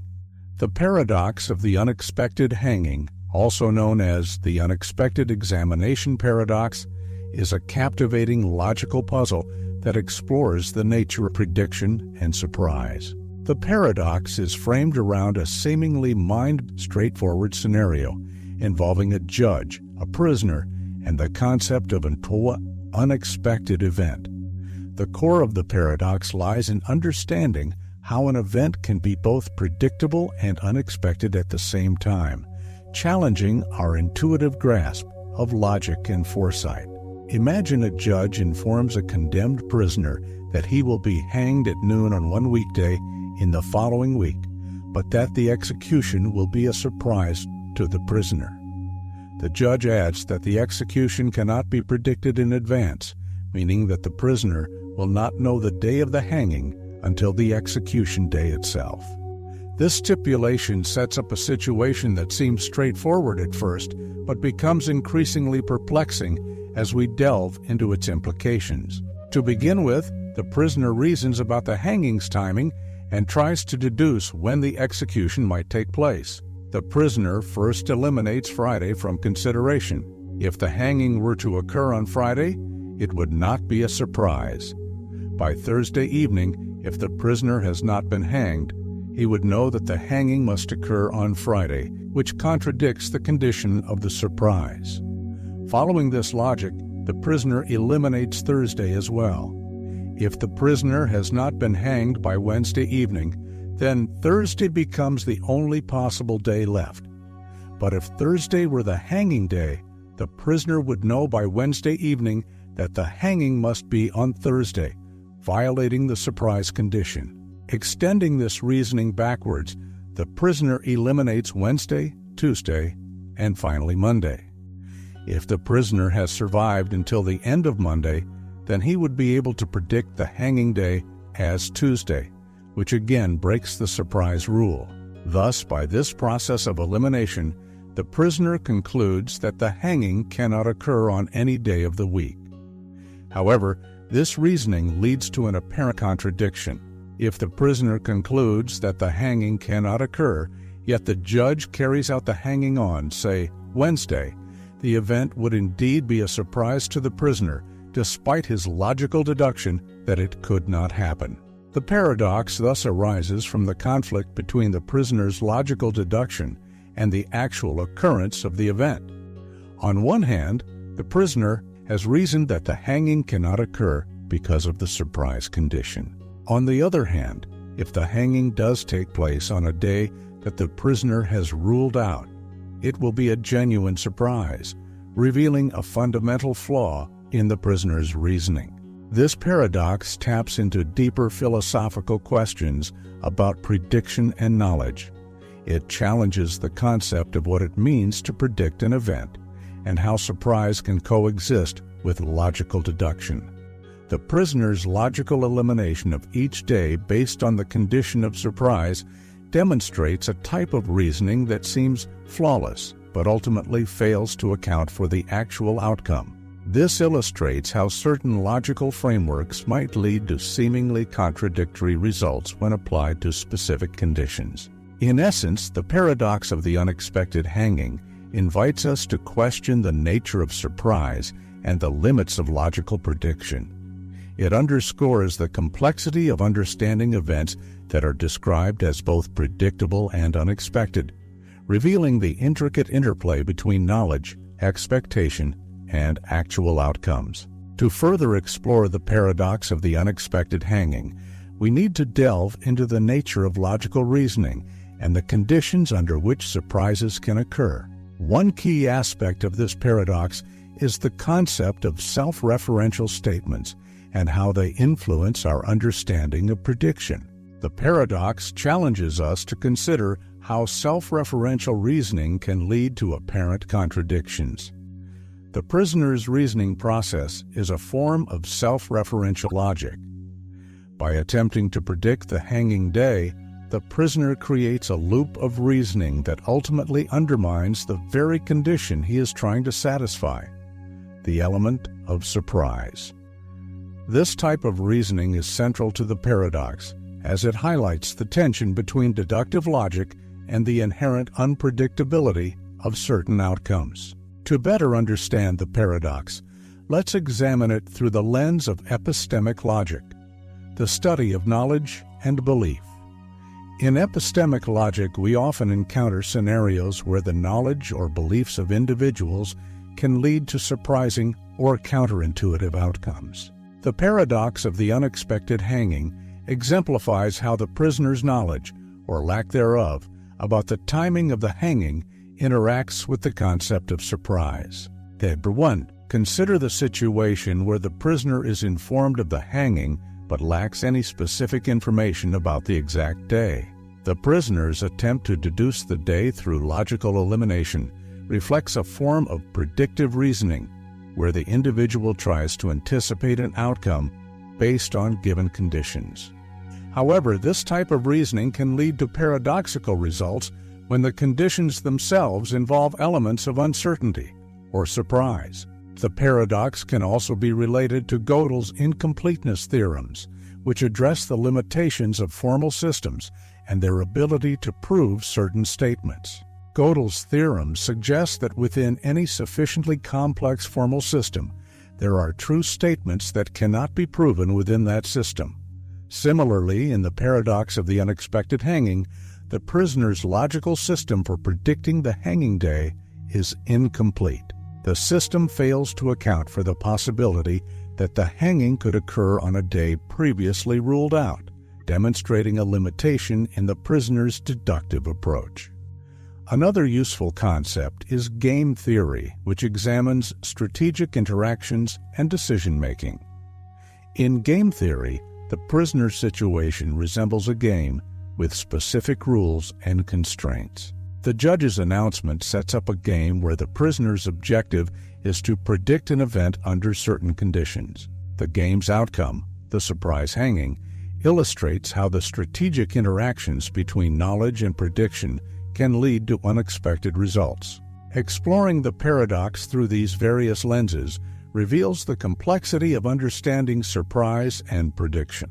The interplay between logical reasoning, epistemic knowledge, and game theory highlights the multifaceted nature of the paradox and its implications for our understanding of how we approach predictions and expectations. Ultimately, the paradox of the unexpected. Hanging invites us to reflect on the nature of knowledge and prediction. It challenges us to reconsider how we understand events that involve elements of surprise and to recognize the limitations of logical reasoning when dealing with such events. By examining the paradox from different perspectives, we gain a deeper appreciation of the intricate relationship between logic, knowledge, and unexpected outcomes. To fully appreciate the implications of the paradox of the unexpected hanging, we should consider how the paradox impacts our broader understanding of surprise and expectation. This paradox not only challenges our intuitions about prediction, but also offers insights into how we process and respond to unexpected events. One interesting aspect to explore is the idea of psychological surprise. The paradox highlights that an event can be genuinely surprising even when it seems logically predictable. This notion of psychological surprise is different from mere logical unpredictability. Psychological surprise involves an emotional and cognitive reaction to an event that defies our expectations or mental models. In the context of the paradox, the prisoner's psychological response to the surprise hanging underscores how emotional reactions can differ from logical predictions. Another relevant concept is the idea of dynamic prediction models.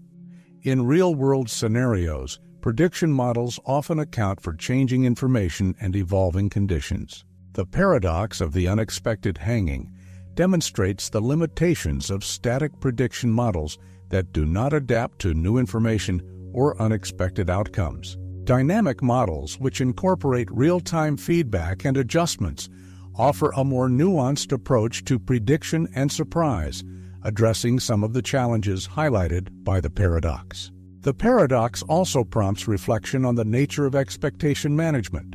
In various contexts, from personal decisions to organizational strategies, managing expectations is crucial for achieving desired outcomes and preparing for potential surprises. The paradox of the unexpected hanging illustrates how expectations can be shaped by both logical reasoning and emotional factors, affecting how we respond to unexpected events.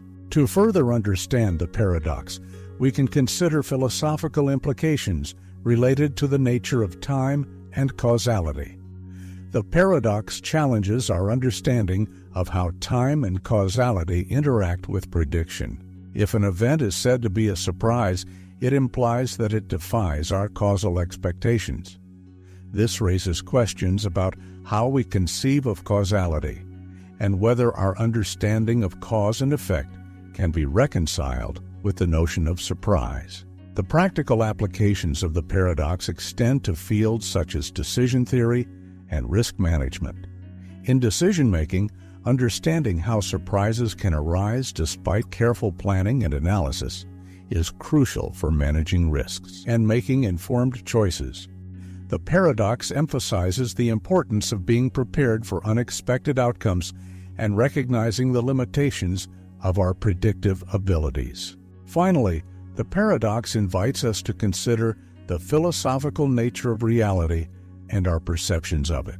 By examining how surprise and prediction intersect with our understanding of reality, we gain insights into the broader philosophical questions of how we perceive and interpret the world around us. The paradox challenges us to reconcile our logical frameworks with the unpredictable nature of reality, fostering a deeper appreciation of the complexity of existence. In conclusion, the paradox of the unexpected.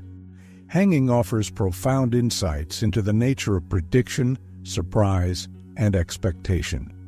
By exploring the paradox through various perspectives, including psychological, dynamic, and philosophical dimensions, we gain a richer understanding of how we approach and respond to unexpected events. The paradox serves as a reminder of the intricate interplay between logic, knowledge, and reality, challenging us to rethink our assumptions and expand our understanding of these fundamental concepts.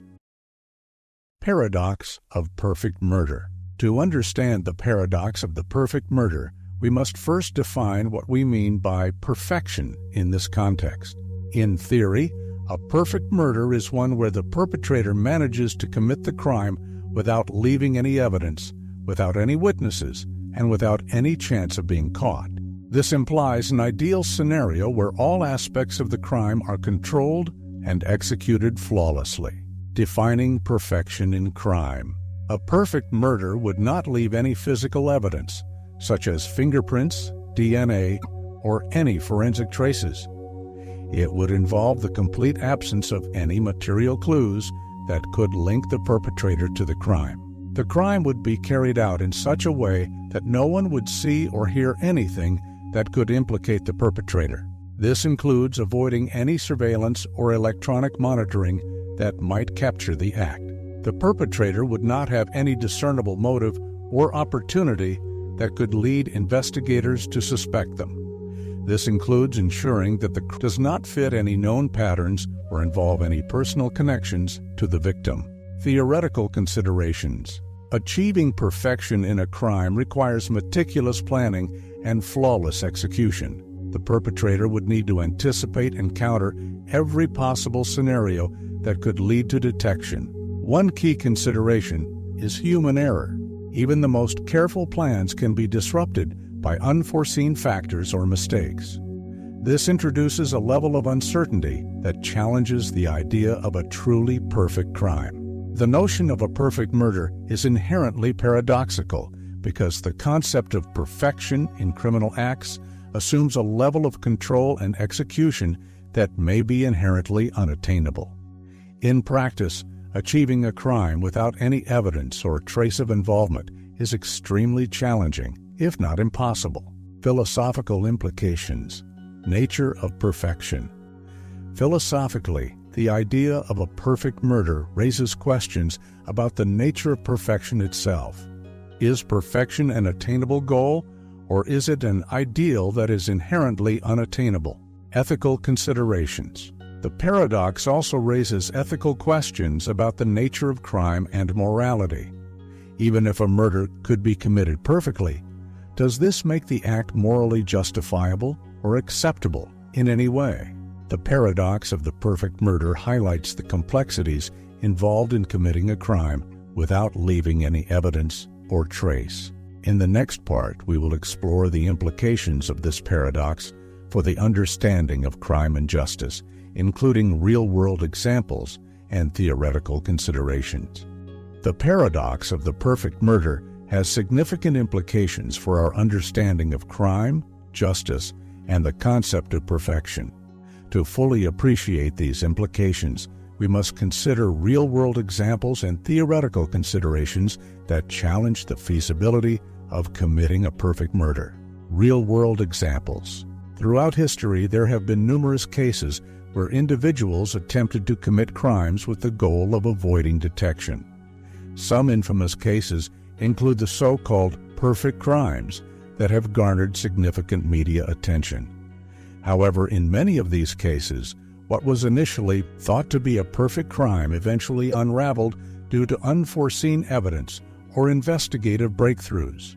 Advances in forensic technology and investigative techniques have made it increasingly difficult to commit a crime without leaving any evidence. Modern tools such as DNA analysis, digital forensics, and surveillance technology have significantly reduced the likelihood of achieving a perfect murder. Even seemingly minor evidence, such as digital footprints or trace materials, can be crucial in solving a crime. Theoretical considerations. The concept of a perfect murder assumes that all aspects of the crime can be controlled and executed flawlessly. However, in reality, there is always an element of chance involved. Unpredictable factors such as human behavior, environmental conditions, and technical failures can impact the outcome of a crime and make the idea of perfection elusive. The pursuit of a perfect crime raises ethical and legal questions about the nature of justice. Even if a crime were committed without leaving any evidence, the moral and legal implications of the act would remain. The concept of justice involves more than just the detection of crime. It encompasses broader issues of morality, accountability, and societal impact. Impact on the justice system. The pursuit of perfection in criminal acts highlights the importance of effective investigation techniques and the role of forensic science in solving crimes. The justice system continually evolves to address new challenges and incorporate advanced methods for detecting and solving crimes. The paradox also influences legal philosophy and the understanding of culpability. It challenges traditional notions of how justice should be administered and raises questions about the nature of guilt and responsibility. The paradox of the perfect murder serves as a thought experiment that challenges our understanding of crime and justice. It emphasizes the complexity of achieving absolute perfection and highlights the role of chance, technology, and ethics in the criminal justice system. In the final part, we will explore broader reflections on the paradox and its implications for our understanding of human behavior and criminal activity. The paradox of the perfect murder offers valuable insights into human behavior, criminal activity, and the nature of perfection. It challenges our understanding of crime and justice, providing a platform for reflection on the complexities of achieving absolute perfection in any domain. Psychological insights. The desire to commit a perfect crime often stems from psychological motivations, such as a need for control, mastery, or proving one's capabilities. This reflects deeper aspects of human psychology, including the fascination with perfection and the desire to overcome limitations. Human fallibility. The paradox underscores the inherent fallibility of human endeavors. Even the most carefully planned and executed actions are subject to human error and unforeseen factors. This realization highlights the limits of human control and the challenges of achieving perfection in any aspect of life. Implications for criminal activity. The pursuit of a perfect murder reveals the challenges involved in concealing criminal activity. The complexity of hiding evidence, avoiding witnesses, and managing multiple variables makes the idea of a perfect crime increasingly unlikely. The paradox also reflects the evolving nature of crime and justice. As investigative techniques advance and societal norms change, the ways in which crimes are committed and solved continue to evolve. The pursuit of perfection in crime serves as a reminder of the ongoing challenges faced by the justice system. Broader philosophical reflections. Philosophically, the paradox invites reflection on the nature of perfection itself. Is perfection an attainable goal, or is it an ideal that exists only in theory? The paradox challenges us to consider the limits of human aspiration and the role of imperfection in shaping our understanding of reality. The paradox raises ethical questions about the nature of criminal activity and the pursuit of perfection. It prompts us to consider the moral implications of attempting to achieve flawless outcomes and the impact of such pursuits on individuals and society. Impact on society. Cultural perceptions. The concept of the perfect murder influences cultural perceptions of crime and justice. It shapes narratives in literature, media, popular culture, reflecting societal attitudes towards criminal behavior and the quest for perfection. Legal and ethical frameworks. The paradox also informs legal and ethical frameworks, challenging traditional notions of justice and accountability. It encourages ongoing discussions about the nature of criminality, the role of evidence, and the principles of legal and moral responsibility. In summary, the paradox of the perfect murder serves as a thought-provoking exploration of crime, perfection, and human behavior. It highlights the complexities involved in achieving flawless outcomes and provides valuable insights into the nature of justice, ethics, and the limits of human control. By reflecting on the paradox, we gain a deeper appreciation for the challenges and nuances of criminal activity and the pursuit of perfection in any domain. Paradox of self-replicating machines. The concept of a self-replicating machine is a captivating idea that delves into the realms of automation, technology, and the very nature of replication. At its core, a self-replicating machine is designed to create copies of itself without external intervention. This means the machine would use raw materials and energy from its environment to manufacture an exact duplicate of itself, complete with all necessary components and functionality.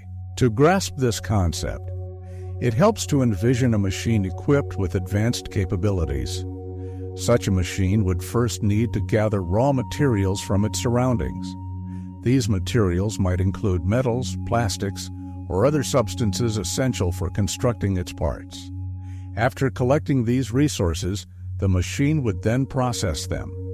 This processing involves transforming raw materials into precise components through various tasks like cutting, shaping, and assembling. Once the machine has fabricated the necessary parts, it would need to assemble them into a functioning copy of itself. This step requires intricate coordination and precision to ensure that the new machine operates as effectively as the original. Finally, the machine would initiate the replication process again, leading to a chain reaction of machines producing more machines. The theoretical foundation of self-replicating machines can be traced back to the mathematician John von Neumann, who introduced the concept in the 1940s. Von Neumann proposed the idea of a universal constructor, a theoretical machine capable of constructing copies of itself using raw materials. This universal constructor was envisioned not only as a self-replicating entity, but also as a device that could build a wide range of other machines and structures. Von Neumann's work laid the groundwork for subsequent exploration of self-replication in various scientific and technological contexts.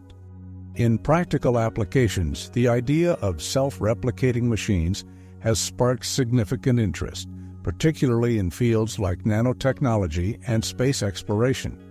For example, in space missions, self-replicating machines could potentially be used to build spacecraft or habitats using resources found in space. This approach could reduce the need for resupply missions from Earth and allow for the creation of infrastructure in extraterrestrial environments. Nanotechnology also explores self-replication at a microscopic scale. Self-replicating nanobots, if realized, could potentially assemble complex structures at the molecular level, leading to advancements in materials science and manufacturing. These tiny machines could revolutionize various industries by enabling the precise construction of materials and devices at unprecedented scales. However, the concept of self-replicating machines is not without its challenges and paradoxes. One of the primary concerns is the requirement for substantial resources. A machine that replicates itself must gather and process large amounts of raw materials. This raises questions about the availability and sustainability of these resources, especially in environments where they are scarce or where the machine operates autonomously. The practical challenges of self-replication are significant and multifaceted. One of the key issues is managing the resources required for replication. A self-replicating machine must be able to efficiently gather raw materials from its environment. This involves not only obtaining the materials, but also processing them into usable components. The efficiency of this process directly impacts the machine's ability to replicate itself effectively. Another major challenge is the potential for uncontrolled replication.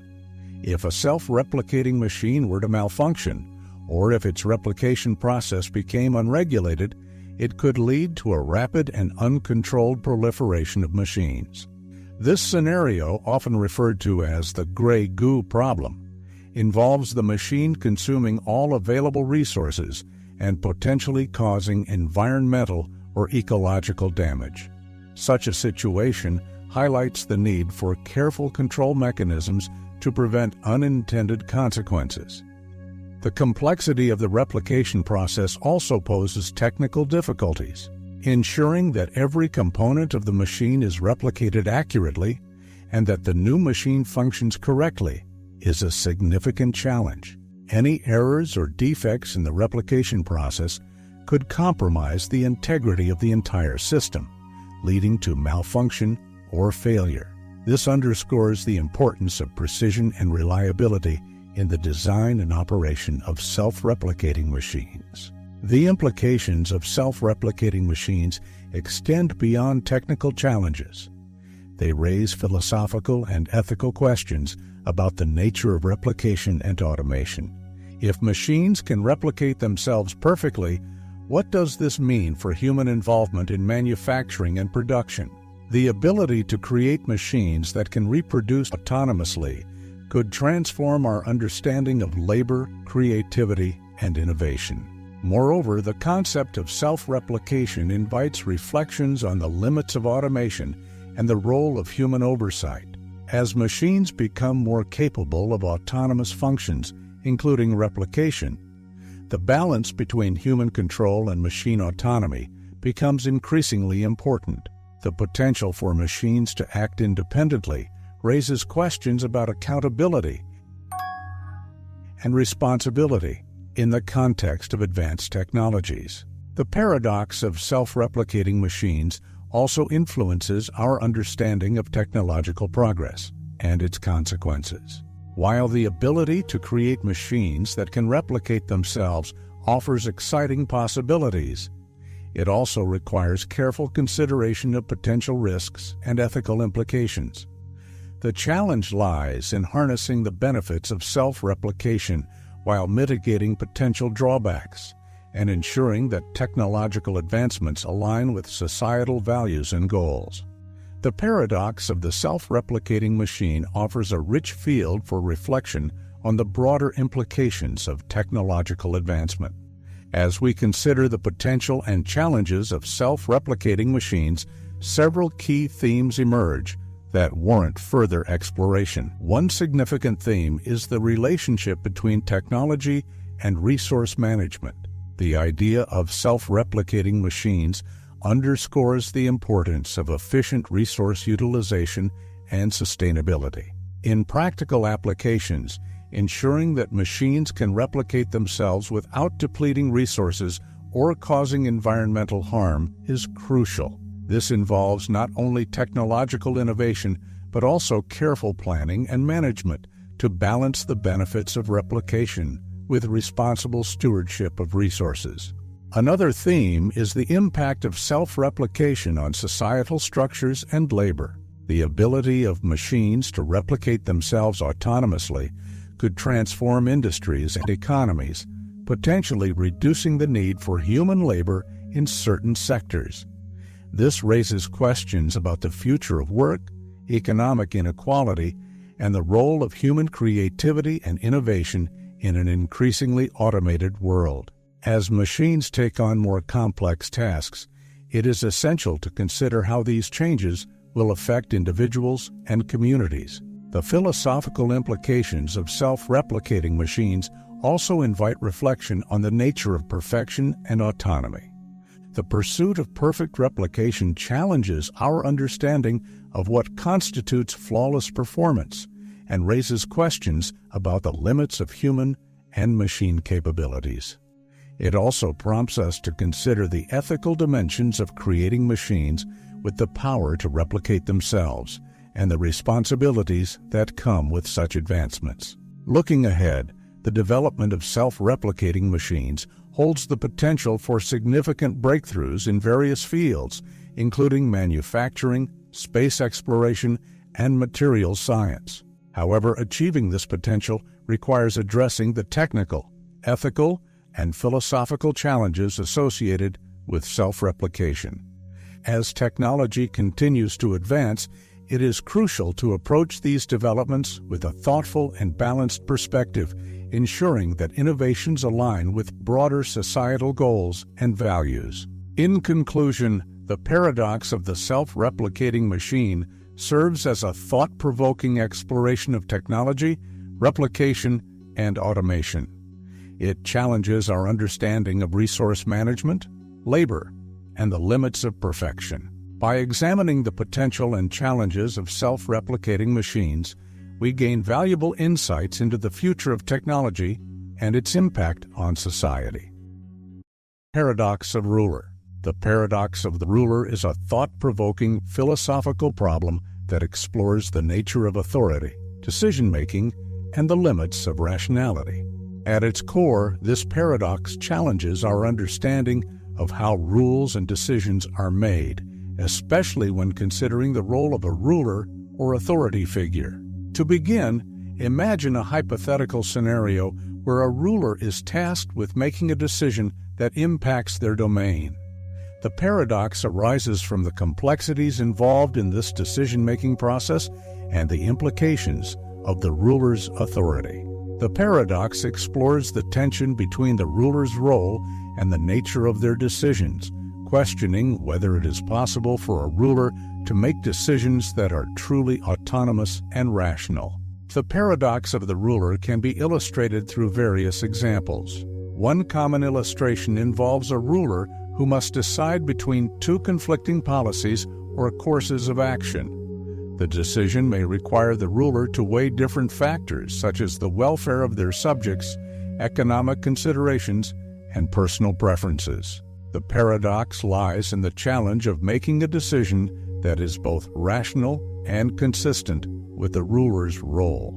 For instance, consider a ruler who must choose between two policies, one that benefits the majority of the population but requires significant sacrifices from a minority, and another that benefits the minority while imposing costs on the majority. The ruler's decision must balance these competing interests and align with their responsibility to act in the best interest of their domain. One key aspect of the paradox is the idea of rationality. Rationality involves making decisions based on logical reasoning and evidence. However, the ruler's decision-making process may be influenced by various factors, including personal biases, political pressures, and the need to maintain authority. This raises questions about whether the ruler can truly make a rational decision in the face of these influences. Another important element is the concept of authority. The ruler's authority is derived from their position and the power granted to them by their role. This authority enables the ruler to make decisions on behalf of their subjects. However, the paradox questions whether this authority is sufficient for making mind-bending paradoxes. 59. Decisions that are genuinely rational and just. If the ruler's authority is based on certain assumptions or limitations, it may impact their ability to make unbiased decisions. The paradox also highlights the challenge of decision-making in complex situations. In real-world scenarios, rulers and leaders often face multifaceted problems that cannot be easily resolved through straightforward reasoning. The need to consider multiple factors and potential consequences adds to the complexity of decision-making, raising questions about the feasibility of achieving rationality in such context. Furthermore, the paradox of the ruler invites us to reflect on the nature of authority and its limitations. It challenges us to consider whether authority alone is sufficient for making sound decisions, or whether other factors such as expertise, ethical considerations, and the input of others play a crucial role. The paradox underscores the importance of examining the interplay between authority, rationality, and decision-making in various contexts. The paradox of the ruler extends beyond theoretical considerations and has practical implications for understanding authority and decision-making. By analyzing the paradox, we can gain insights into the challenges faced by rulers and leaders, as well as the broader implications for governance and leadership. One significant implication of the paradox is the impact of authority on decision-making. In practice, rulers and leaders often make decisions that are influenced by their authority and the power vested in their role. However, the paradox raises questions about whether authority alone can ensure rational and just decision-making. The presence of authority does not necessarily guarantee that decisions will be free from biases or inconsistencies. The paradox also highlights the importance of transparency and accountability in decision-making. Rulers and leaders are often held accountable for their decisions, and the ability to justify and explain these decisions is crucial. The paradox emphasizes the need for decision-making processes that are transparent and subject to scrutiny, ensuring that decisions are based on sound reasoning and evidence rather than solely on the authority of the ruler. Another key aspect of the paradox is the role of expertise and consultation. Rulers and leaders often rely on advisors, experts, and input from various stakeholders when making decisions.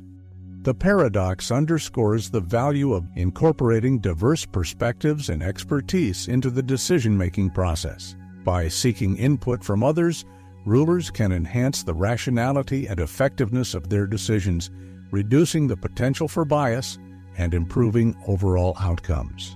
The paradox also has implications for the design of decision-making systems and structures. In complex situations, it may be beneficial to implement mechanisms that support rational decision-making and mitigate the influence of personal biases. For example, decision-making frameworks that emphasize evidence-based approaches, stakeholder engagement, and accountability can help address some of the challenges highlighted by the paradox. Additionally, the paradox of the ruler raises questions about the limits of authority and the potential for power imbalances. In situations where authority is concentrated in the hands of a few individuals or institutions, there may be a risk of decisions being influenced by personal interests or biases. The paradox encourages us to consider ways to distribute authority more equitably and ensure that decision-making processes are fair and representative. The implications of the paradox extend to various domains, including politics, business, and organizational leadership. Understanding the challenges associated with authority and decision-making can inform strategies for effective leadership and governance. By recognizing the limitations of authority and emphasizing rationality, transparency, and accountability, leaders can navigate complex decisions more effectively and promote positive outcomes. The paradox of the ruler offers valuable insights into the nature of authority, decision-making, and leadership. By examining the paradox, we can explore broader reflections on the role of authority in shaping decisions and the challenges associated with rational decision-making. One important reflection is the relationship between authority and ethical decision-making. The paradox prompts us to consider how ethical principles and values intersect with the exercise of authority. Leaders and rulers have a responsibility to make decisions that align with ethical standards and promote the well-being of their subjects. The paradox highlights the need for ethical considerations to be integrated into decision-making processes, ensuring that authority is used in a manner that is fair and just. Another reflection is the impact of decision-making complexity on leadership effectiveness. In a world characterized by increasing complexity and interconnectedness, leaders face numerous challenges in making decisions that account for diverse factors and potential consequences. The paradox underscores the importance of developing decision-making frameworks that can handle complexity and uncertainty, allowing leaders to make informed and rational choices. The paradox also invites us to think about the role of technology and innovation in decision-making. Advances in technology such as data analytics and artificial intelligence have the potential to enhance decision-making processes by providing valuable insights and supporting evidence-based approaches. However, the paradox reminds us that technology alone cannot address all the challenges associated with decision-making.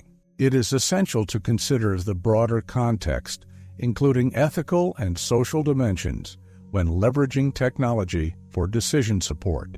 Looking ahead, the paradox of the ruler continues to be relevant in discussions about leadership, governance, and decision-making. As societies evolve and face new challenges, understanding the dynamics of authority and rationality remains crucial. By addressing the insights and implications of the paradox, we can work towards creating decision-making systems that are more effective, equitable, and aligned with ethical principles. In summary, the paradox of the ruler provides a thought-provoking lens through which to examine the complexities of authority and decision-making. It challenges us to consider the limits of authority, the role of rationality, and the importance of transparency and accountability. By reflecting on the paradox and its implications, we gain valuable insights into the nature of leadership and the pursuit of effective and ethical decision-making. Paradox of lottery. Imagine you've just purchased a ticket for an enormous lottery drawing. The chances of winning are incredibly slim. Let's say a mere 1 in 10 million. Despite the overwhelming odds stacked against you, you find yourself filled with excitement and hope. Curiously, when you hold that ticket in your hand, there's a sense of confidence that you just might be the lucky winner.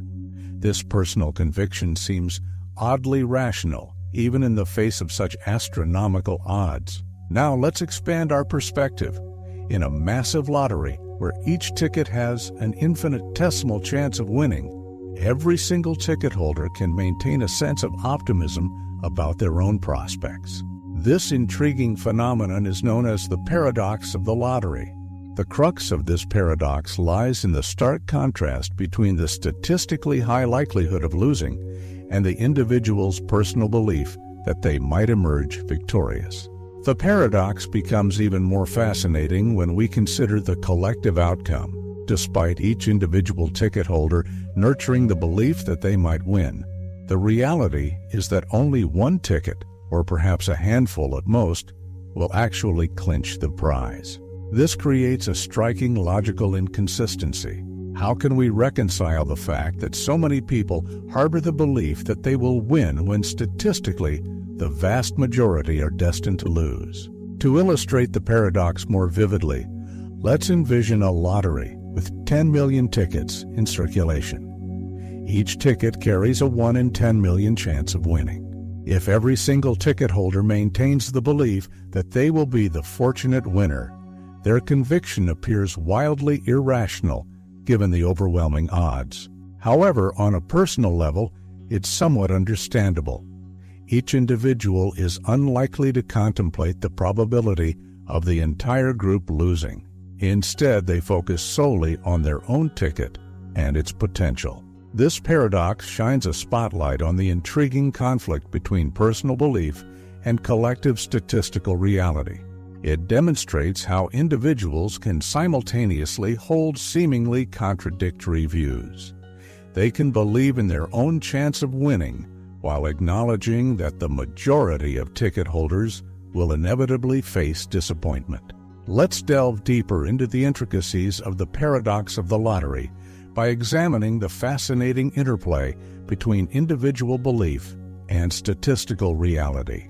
Each lottery participant's conviction that they might win is deeply rooted in their personal investment in the outcome.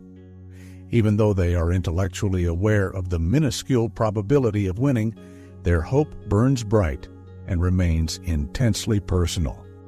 This deeply held personal belief stands in stark contrast to the cold, hard statistical reality.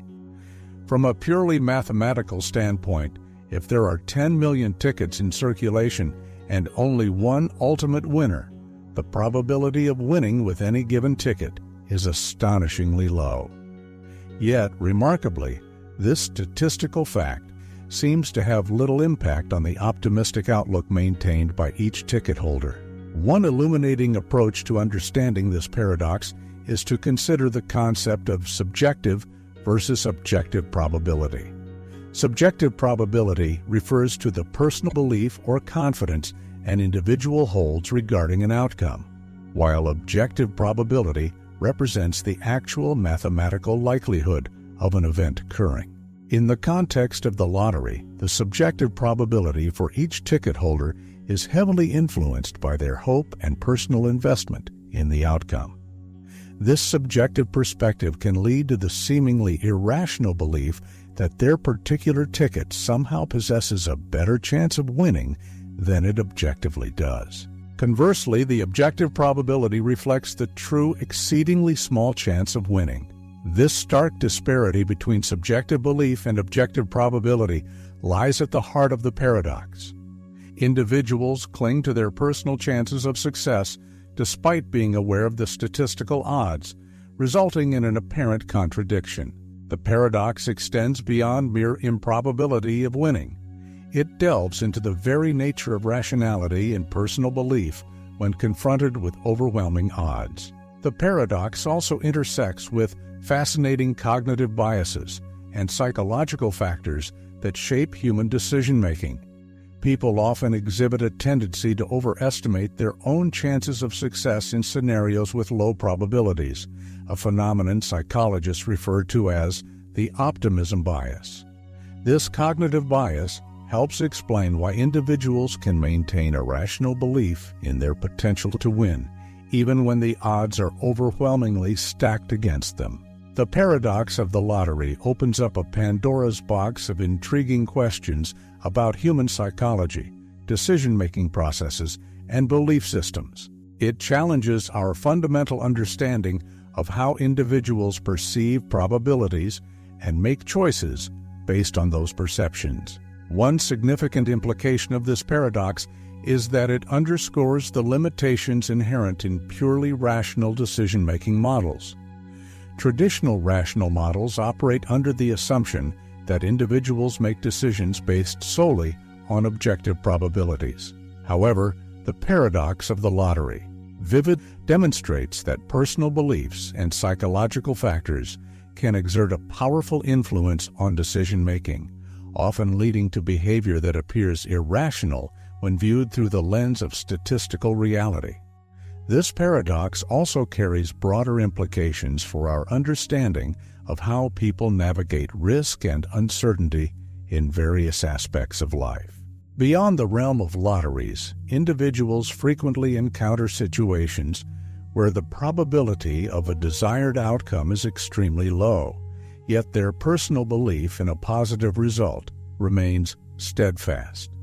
This phenomenon can significantly influence behavior across diverse domains, including gambling, investment decisions, and even health-related choices. Another fascinating aspect of the paradox is its relevance to ongoing discussions in the fields of probability theory and decision theory. It highlights the complexity involved in aligning subjective beliefs with objective probabilities, and poses a challenge to traditional models that assume purely rational decision-making processes. Ultimately, the paradox of the lottery serves as a powerful reminder of the profound influence that hope and personal belief exert in shaping human behavior. Despite the cold, hard statistical odds, individuals' beliefs and emotions play a pivotal role in their decision-making processes. By grappling with this paradox, we gain a deeper appreciation for the intricate and often surprising relationship between probability, belief, and human behavior. In conclusion, the paradox of the lottery offers a captivating exploration of the tension between personal belief and statistical reality. It challenges our conventional understanding of probability, decision-making, and human psychology, providing valuable insights into the complex ways in which we perceive and respond to uncertainty in our lives.